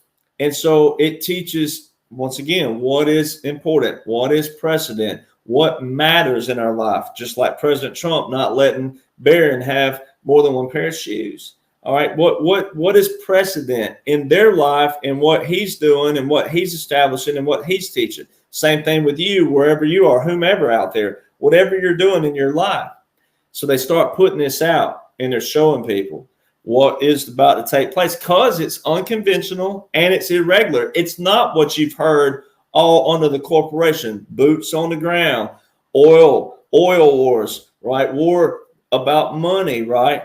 They create a problem they already have a solution to, right? That's one thing that I talk about all the time. These people have created problems they already have solutions to. Right. All right. It's another thing that Dr. Jan shared of mine that I talk about. Chaos plus division equals power acquisition. All right. So that's what helped establish their little problem. Hey, we'll create this right here and we got a solution to it over here. All right. That's the corporation, ladies and gentlemen. All right. And then that was 2017. And then you move forward to 2018, 2019. Just like this publication here, this is Iran. It's going to be hard to see. But this is the Iran publication. In here, this is 2019. In here, maritime threat capabilities, long-range strike, air defenses, unconventional warfare. And then there's another portion in here talks about, where was it? Denial and deception. And ironically, it's right beside underground facilities. What are the odds of that? Iran, once it's a .mil site, ladies and gentlemen, official .mil, official military. All right, this is Iran 2019, and it's 130 pages long. All right, then you have the Army publication 2019, which is it's called the Subterranean Conflict. That's the U.S. Army. Then the Canadian Defense has one in 2019 as well. It says we align with the U.S. and Israel. All right. Well, one of the chapters in it, Hamas, Gaza-Egypt cross-border operations. 5 years ago, telling everybody what is exactly going on right now in the sewers and the tunnels in Israel, in Lebanon, in Jordan, in Syria, in Iraq, in Saudi Arabia, everywhere. All right. And also in the U.S. Then the articles in 2018 back up in 2018, but also 2019, but 2018, military.com, June 24, 2018, military.com. You still go there. Go to Google, type in June 24, 2018, military.com. Boom. Says the Army is spending $500 million training our soldiers for our next wars will be in mega cities, not inside them, but beneath them. That's subterranean warfare. 2019. Move forward, 2019, DARPA requested immediate access to all universities. Universities, ladies and gentlemen. And I've been in one of those tunnels, in one of those university tunnels. I've been in one firsthand. I can say that. So, I mean, think if you're a mother and you have a beautiful daughter. Think about that. Think about that. So think about the little milk carton. All of you that are over 60 years old, you remember a little milk carton and how many people didn't even look at that. You're drinking a milk and there's a little face on there. So think about that. They're taking over tunnels, universities for military access, trafficking, ladies and gentlemen. All right. So then that was 2019. DARPA did that. August 2019, the Washington Examiner put out an article that said same thing about. It talked about how the sewers and tunnels will be the fights. Sewers and tunnels, that's subterranean warfare. Then you had the pharmaceutical. President Trump went after pharmaceuticals and opioids. He hammered them, which is what people are going to find out about COVID. COVID was actually designed to keep people at home, all right, it more of a scare in a different way, psychological warfare and also unconventional warfare. The retaliation came from the pharmaceutical companies. So see, President Trump drew a line in the sand. He gave everybody a chance to come over. They didn't. They retaliated. So, and no one, I know people who died from this. So no one can point a finger and go, oh, you're cold and you're insensitive. No, everybody has faced something. But once again, it's a war. They gave people options without being a dictator. They gave them a choice and they made that choice and everybody else made that choice because people didn't want to listen to what we're talking about here. So 2019, Jonhson & Johnson's in the court case in Oklahoma. They get hit with a $572 million fine. What are the odds that a pharmaceutical company is paying $572 million and you go and look in the Army publication, once again, 2019, and the Canadian Defense Manual, which aligns with this one, $572 million being spent. There's your $500 million and it's $572 million. Don't tell me that number is a coincidence. Who comes up with $572 million? Dave, if you're going to come to me and say, hey, man, I got a gift for you, I'm going to give you $5 million. I don't care if it's 5.3. You say, hey, I'm going to give you five. Who's going to care? If you've never seen $1 million in your life, I ain't going to care if it's 1.2 or 1.3. I'm like, I don't know if I want to see that. I've never had that kind of money in my life before. But you think $572 million, that's a random number to pull out the hat. That's also in the same time frame that aligns with what President Trump just went after that same year with his executive orders. So that stuff, ladies and gentlemen, is like if you're awake, it's cool. It's a feather in the cap. But if you didn't know that, that's still a feather in the cap. And that's one of those celebration moments for you to go, read more into this because it all had to be spilled that way and dropped like that because it is unconventional. It is irregular. It's not boots on the ground. President Trump told you in 2020, it's an invisible enemy. All right. So you weren't going to be able to identify it. They know who they are. They had to put this into place. They are the ones that went after the trafficking. They went after the money. They knew where the money was. They knew where the gold was hidden. They've been knowing this And so it wasn't our fight from that angle. Our fight is learning what's in place, knowing what's in place, and waking up people by what's in place and looking crazy, looking like we've lost our mind.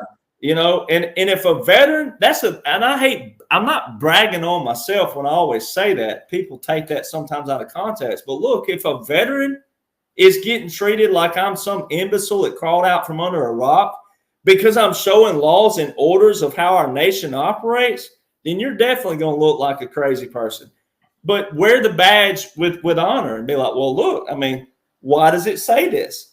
And why did they put it there?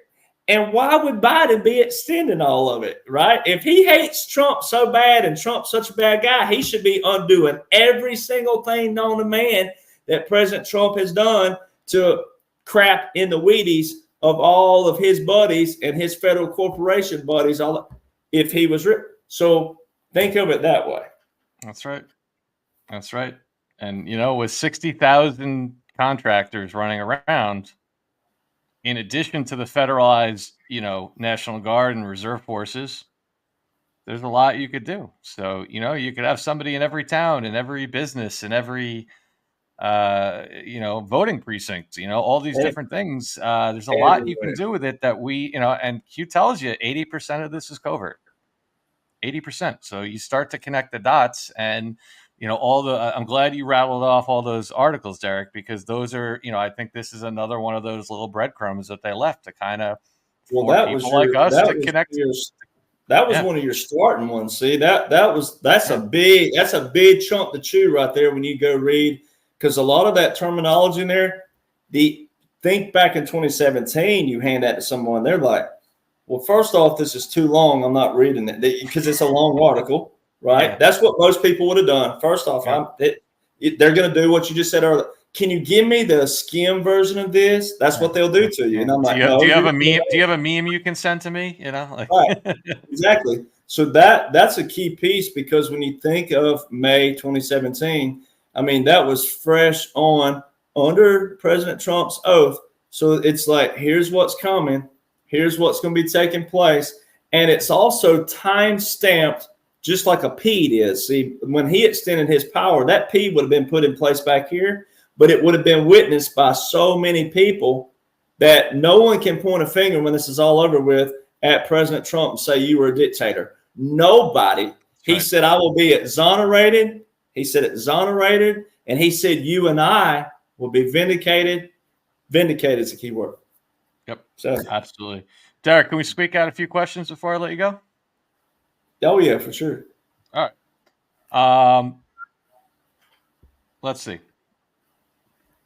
No particular order. John SS. Derek, thank you for all you do. I know that you do a great job tracking military aircraft daily. To your knowledge, have you seen the call sign Air Force One being used anytime since the fake inauguration in 2021? I know you just posted about that today with Biden going around. I don't recall seeing it. I saw one of the VC-25s fly with Sam call sign one time, but the time they showed it, Biden wasn't where that aircraft went. So that's the irony of that, and that's why I always do. Whenever like today, it was in the air. I always go in there and look, and then I go, okay, what said Biden was going down to North Carolina, and they play on people's emotions, right? They said he's going down there to honor law enforcement that's fallen. Well, that's a sensitive subject, first off, right? So they get people with little things like that. But what I do is I get a picture of the aircraft. Okay, no call sign. If they'll show you the aircraft on the screen, then why aren't they showing the doomsday plane with it? It's accompanied. So if people say, well, that's security reasons. Well, if it's security, you wouldn't show the presidential plane. You would show the doomsday plane before you'd show the presidential plane. So, it's little things like that. And, but I have one time have I seen it fly with the SAM. And then once again, I went and looked to see what they said where he was. He wasn't anywhere remotely close. All the SAM call signs or all your Gulfstreams and your C-40 which is sometimes cargo, but they're C-40s. They can be converted to a VIP. They're the ones flying with the SAM call signs. not even a Air Force Two have been flying with a SAM, That's right. unless the media says that the Secretary of Defense is in Israel somewhere, then it flies with a SAM on that. But that should tell you right there that once again, President Trump says the TV military, the TV generals. So it's still an optic there, but every DoD aircraft's flying with the SAM. And Air Force One, like I said, it's no call sign every time it's in the sky. And Derek, I always point this out. Isn't it funny how this is where you got to kind of look at some of the stuff that isn't happening sometimes and say, why is it not happening? Donald Trump renegotiated the order for 2 new 747-800s back in 2017. Like, is no one asking a question of why it's taken Boeing 7 years and we still don't have 2 new planes? Of course we have 2 new planes. They're just not going to give them to fake Biden. But if you think for a minute, and by the way, they bought 2 existing airframes. They bought 2 existing airframes from Air Egypt that they weren't using. So actually the frame was built. And we're supposed to believe in this movie that, it's taken 7 years for them to put the wiring and the radar and the anti-aircraft into that plane. And now they're telling us 2027. 10 years to get 2 planes? Come on, guys. Come on. In our technology, and then also just the other day it said that the new Marine One can't be given to Biden because it burns up the lawn of the White House. I'm like, come on, man. I mean, it can't get any more. And that's when I do. That's like that. We have to share a laugh because I'm like, okay. Because if people will go, if there's still people out there that'll believe that, I'm just got, all right, man. I mean, well, then the other thing that's icing on the cake is the Doomsday aircraft. The Doomsday aircraft just got picked up by Sierra Nevada. Guess where they're located? Reno. And I've got a buddy, been giving him a lot of shout outs.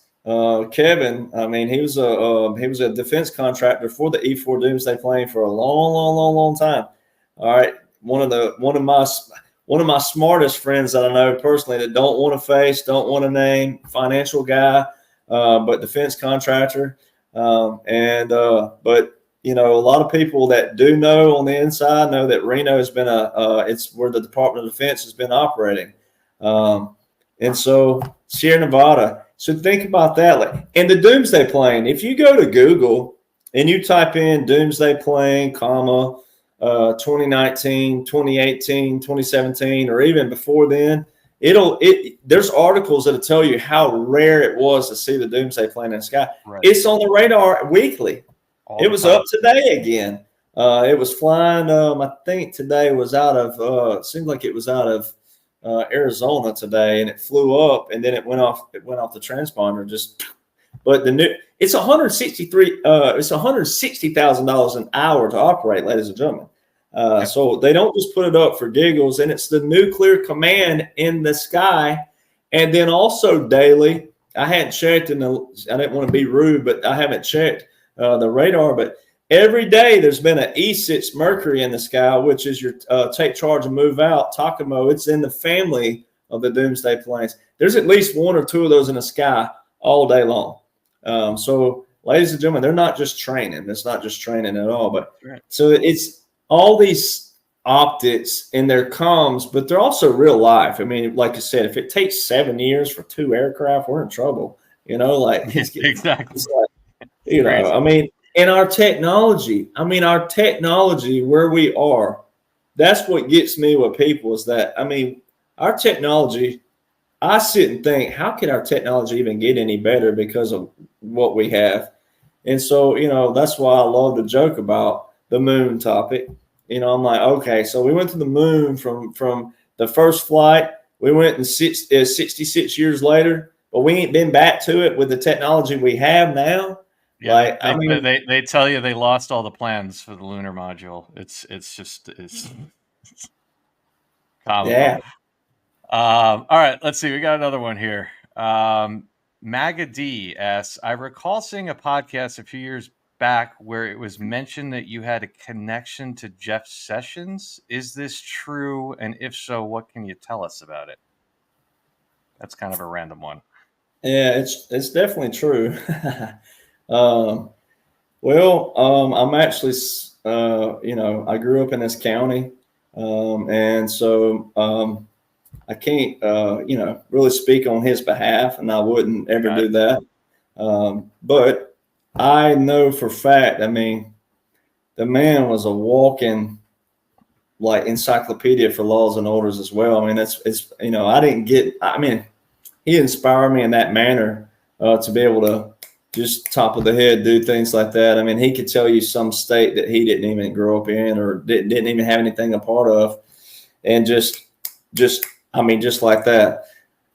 I feel like he played a role. I think he played a vital role. I think he played a crucial role. And and then you also look like that you turn on President Trump. That's great because that's part of the warfare. It's part of that optic where what it does. It does a bunch of things, but one thing it really does is, especially in the early on, and you make it look like, oh man, this guy, and he was known for that. That's one thing he was known for. Was Attorney General of the state of Alabama, and he was an attorney. He was a lethal attorney, knows the laws and orders like the back of his eyelid. You have him turn and recuse himself.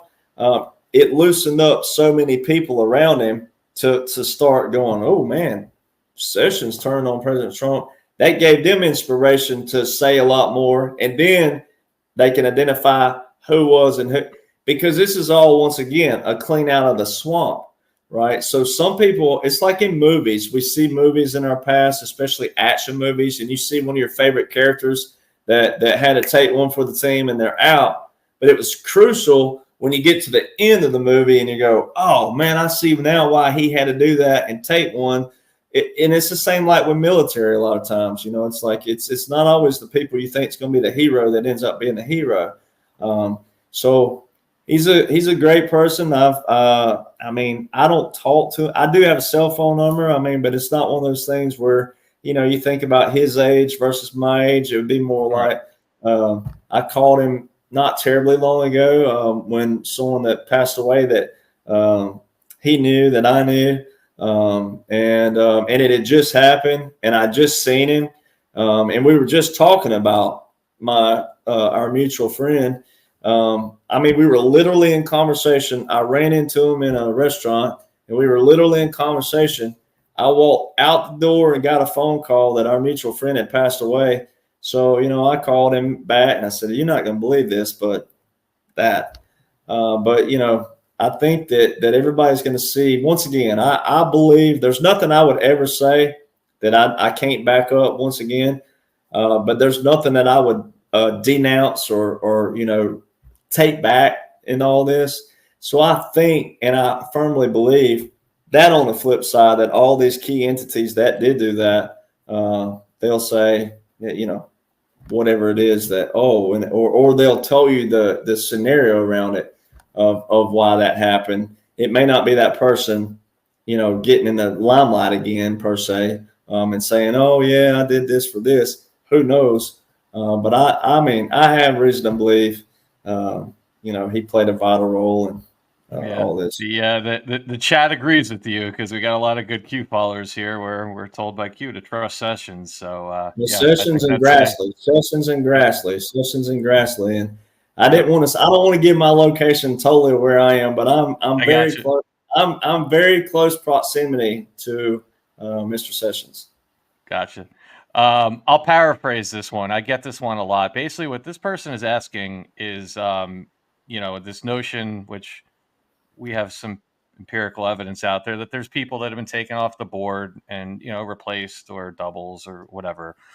But logically, a lot of people ask this. And what they ask is, how do the good guys keep the friends, family, coworkers, etc., quiet about people that have been dealt with already? I understand that they've been told not to talk. And she says, but Lordy, not everyone listens. Thanks for all you do. Appreciate you here in Southeast Missouri. Well, when your life is on the line, and my dad, sorry, ladies, if I may use this terminology and don't take it the wrong way, it's nothing real bad, but my dad calls it's nut cutting time. All right. So when it's nut cutting time and you've been given a plea deal that, okay, here's your options. Then if one of your options is, okay, you can do this, this, and this, but if someone gets hurt, you're out, you're done completely. It's that. Now, only they'll know who got deals and who did what and whatnot. But you can see it daily. Just real quick, an optic like yesterday, Kamala was in Jacksonville, and the license plate was Washington D.C. It wasn't the U.S. government, federal government license plate. All right, so little things like that. So that tells you there is and then you got to look at the little pins. Well, I'm gonna tell you, Secret Service and U.S. Marshal are really close, but these are all U.S. Marshals around them, so they are playing a role, and they are. So now, which ones are real, which one's been removed, it doesn't matter. I tell people all the time it doesn't matter because President Trump did tell you specifically, even way before he told you, he said tens of thousands will be loaded up in Gitmo. He said tens of thousands, lots of bad dudes are going to Gitmo. Then he also said firing squads. So, we're going to see that somewhere down the road because he said it. But yeah, when your life's on it and your life depends on it, if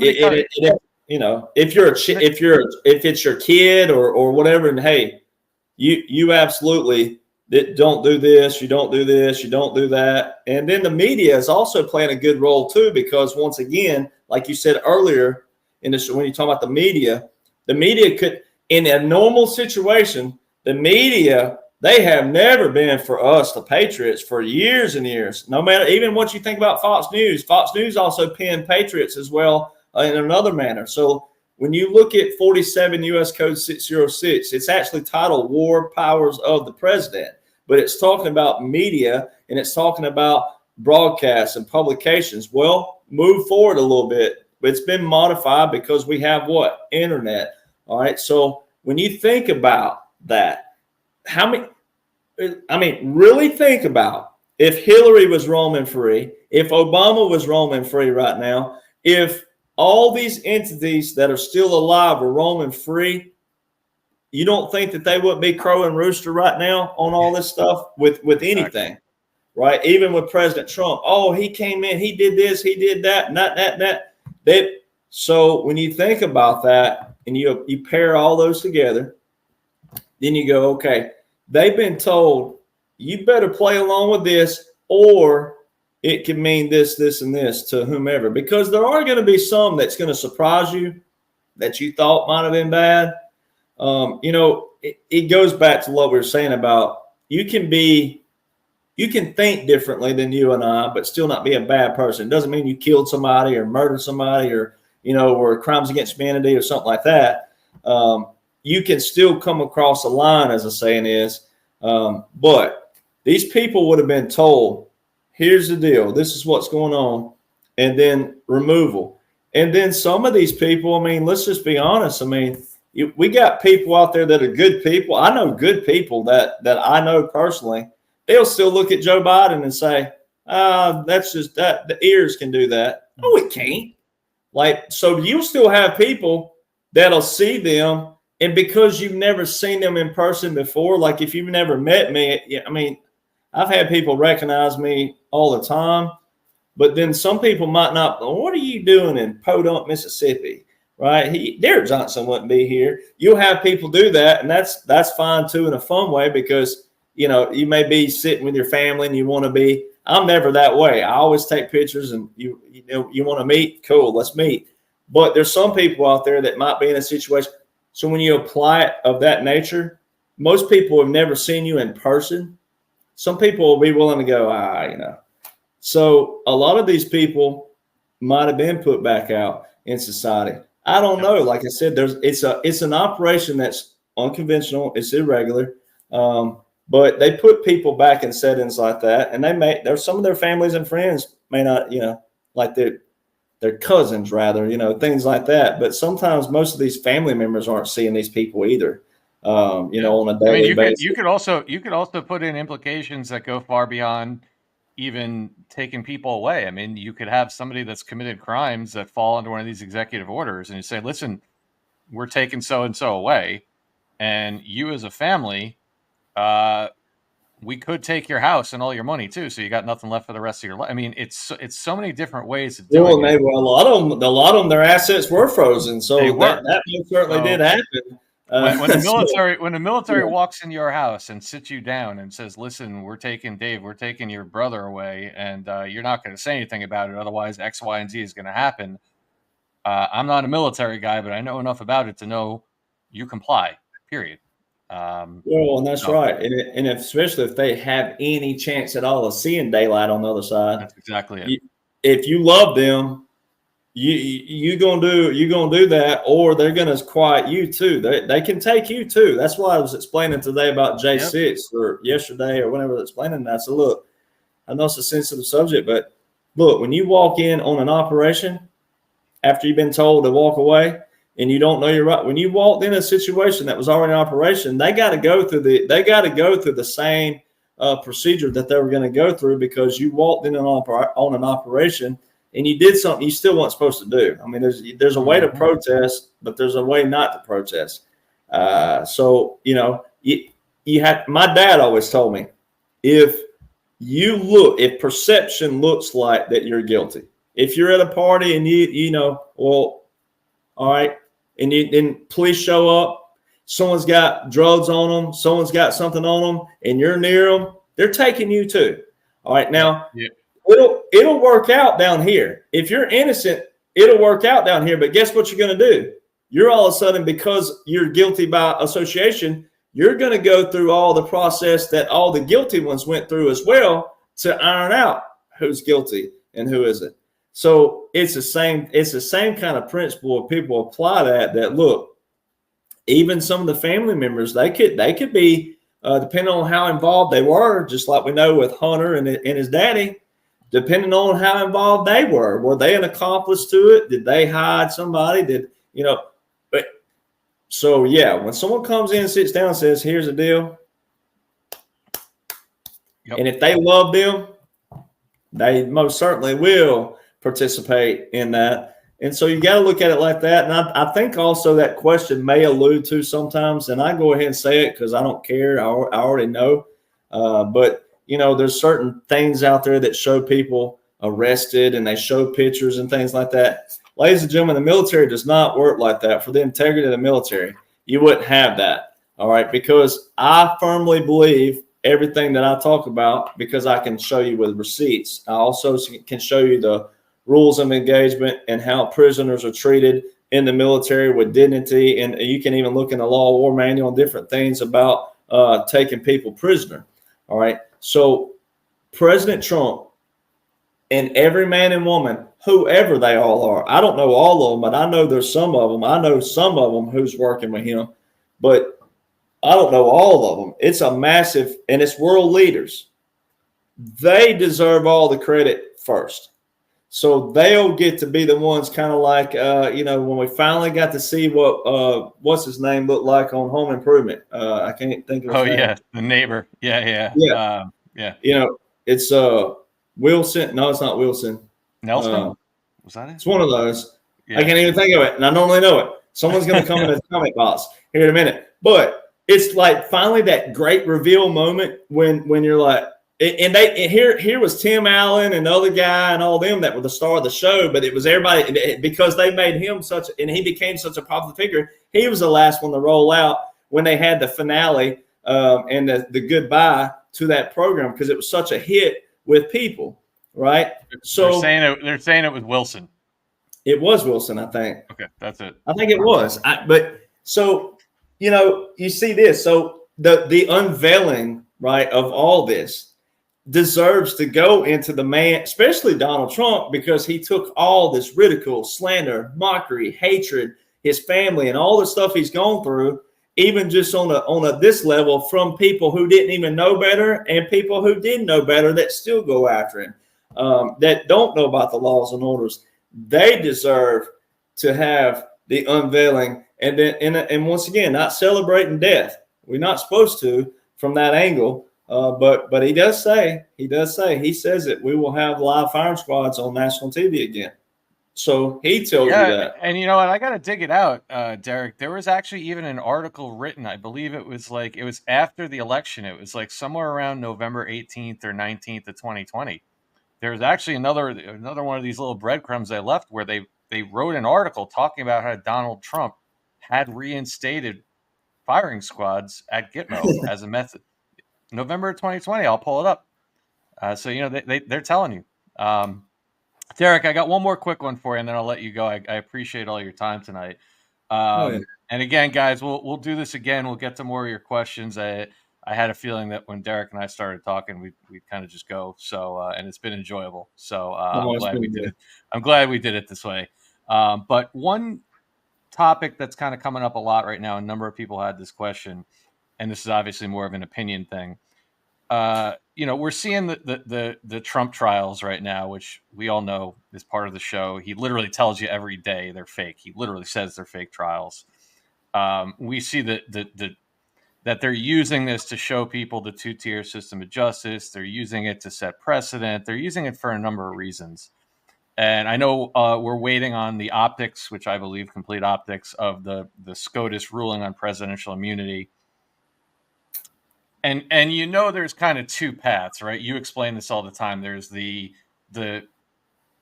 public optics path, which is everything going through the courts and through SCOTUS and everything else. And then there's the military side, which is what we know is going on in the background.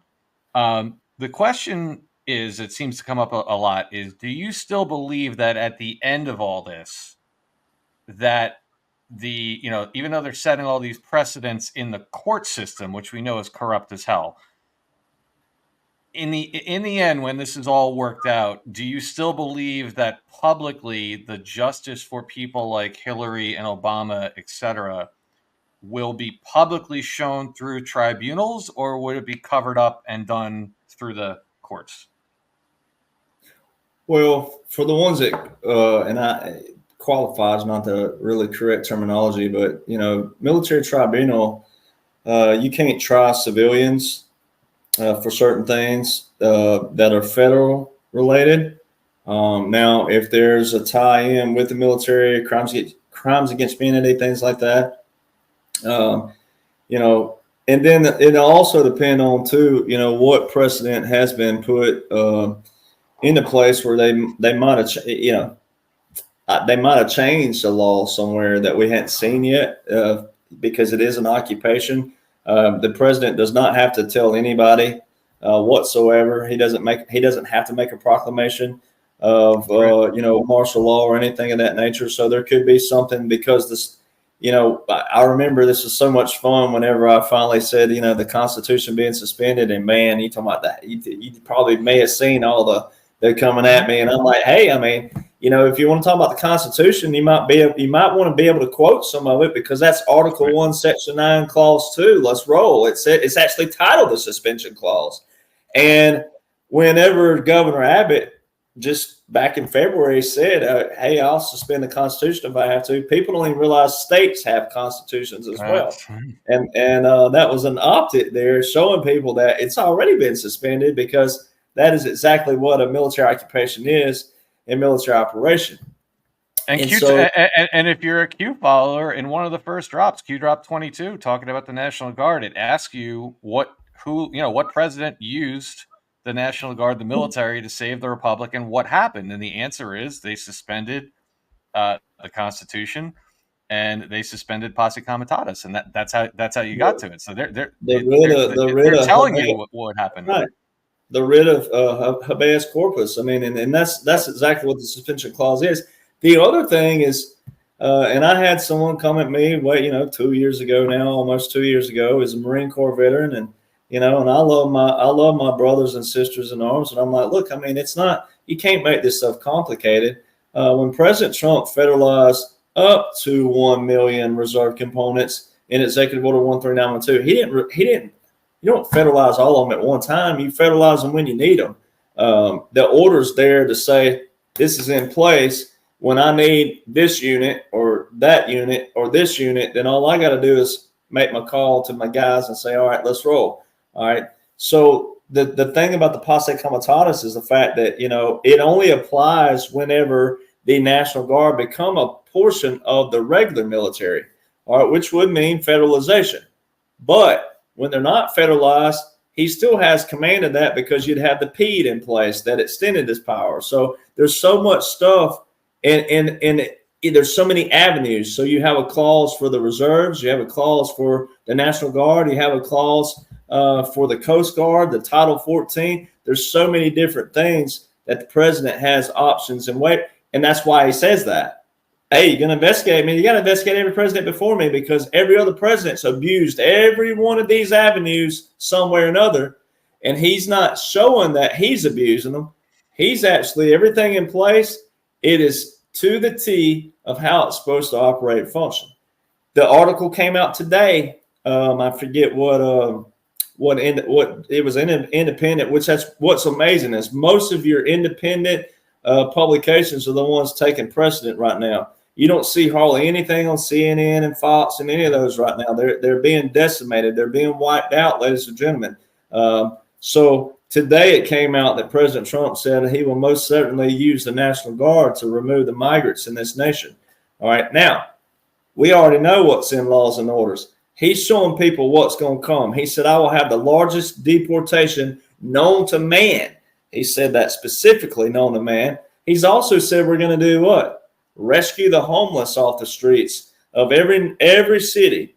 All right. And we're going to put them in FEMA camps and give them the help that they deserve and the mental therapy that they deserve. And I tell people, name a spot that President Trump has said one thing that hasn't happened. Right. If it hasn't happened yet, the column of all the things that has happened is at 100%.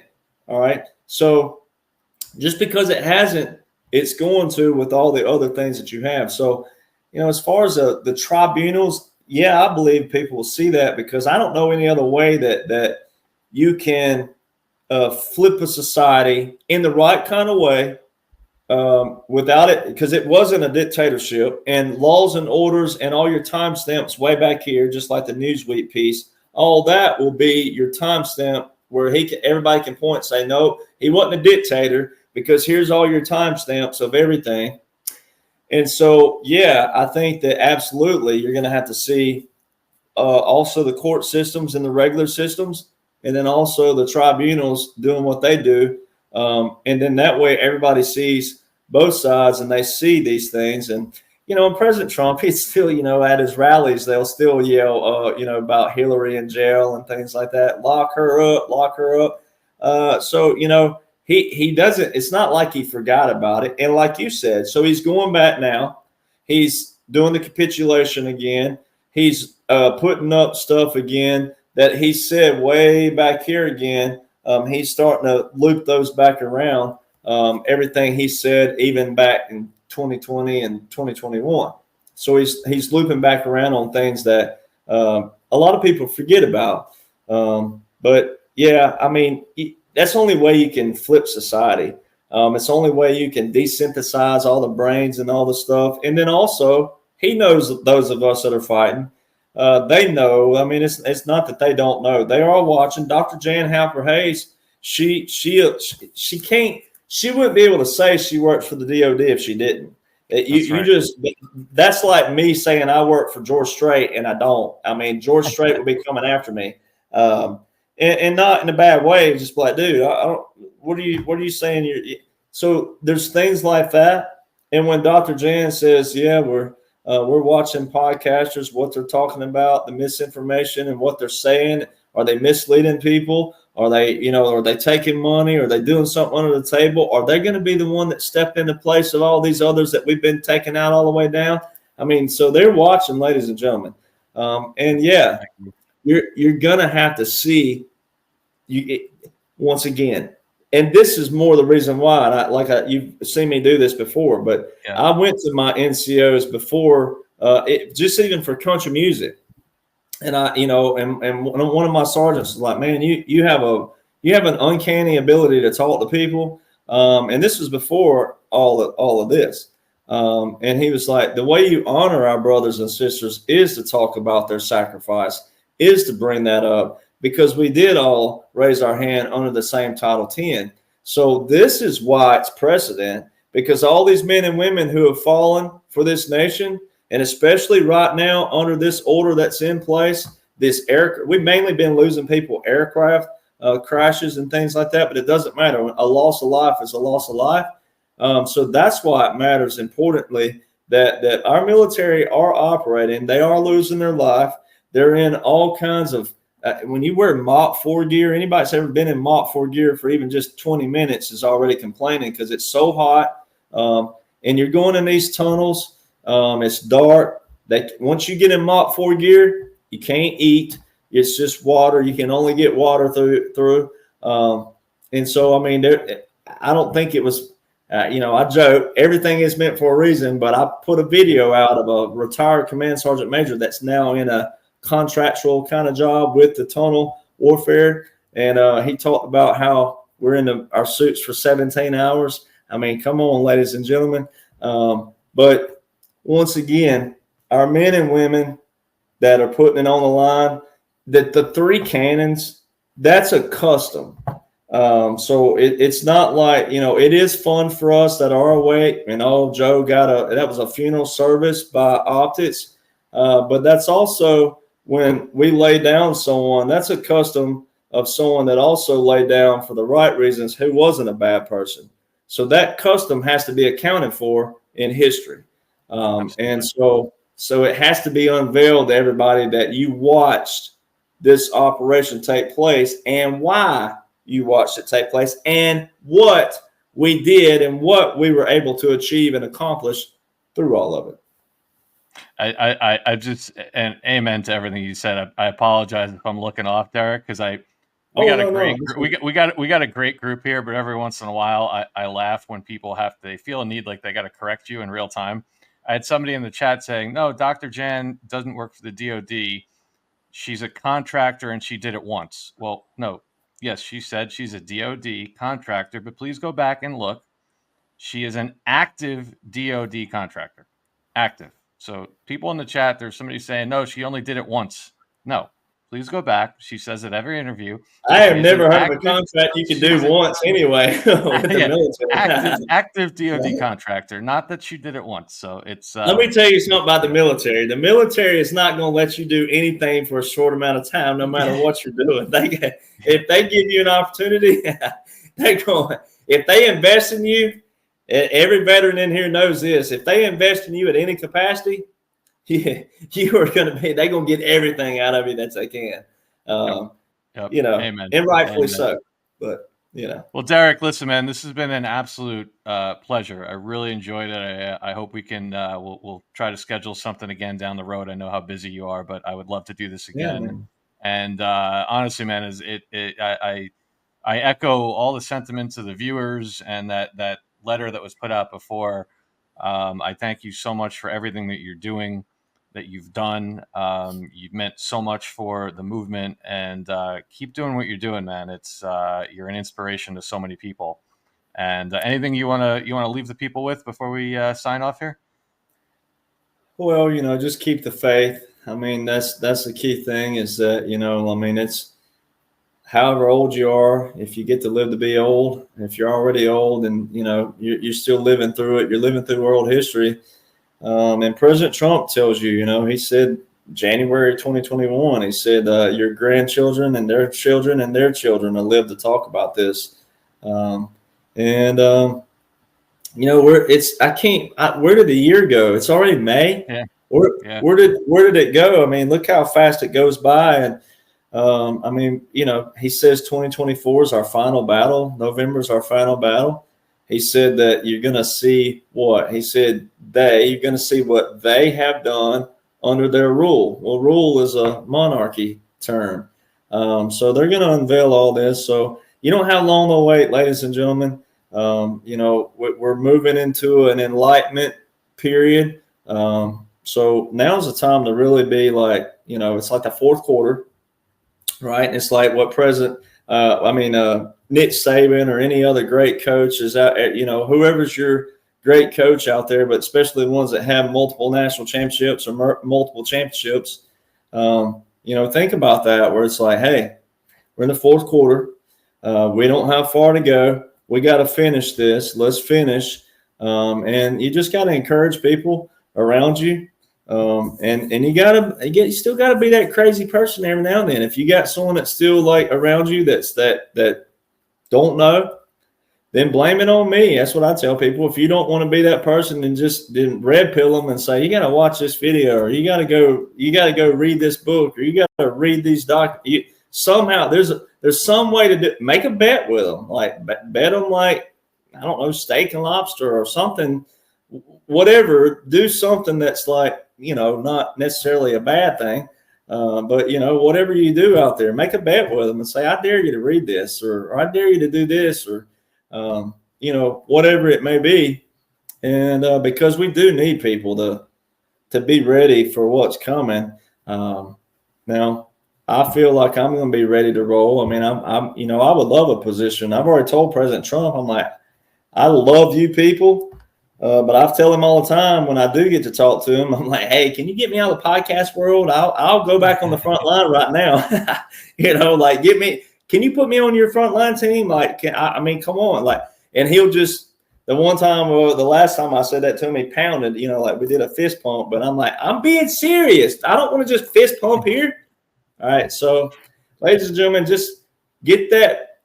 I don't know, whatever. Like, I treat it like when you bust out, if you played high school football or you played something where you burst through the paper, that's where we are right now. Like, you should be like Lieutenant Dan in top, not yelling at God, but going, you call this a storm? Yeah, I'll show you a storm. Right. So that's where we are right now. And we're getting there. So hang on just a little longer. It ain't long to go. And it's rapid fire till then. So we probably need to do this again a lot quicker than normal, because it's going to be rapid fire all the way to November. It's going to be interesting, my friend. It's going to be interesting. And Derek, I got to say it, man. I think that all the work you've done, I have a sneaking suspicion there's going to be a very good place for you somewhere, either in our new government or our new military. And you know what? You deserve everything that comes your way, my friend.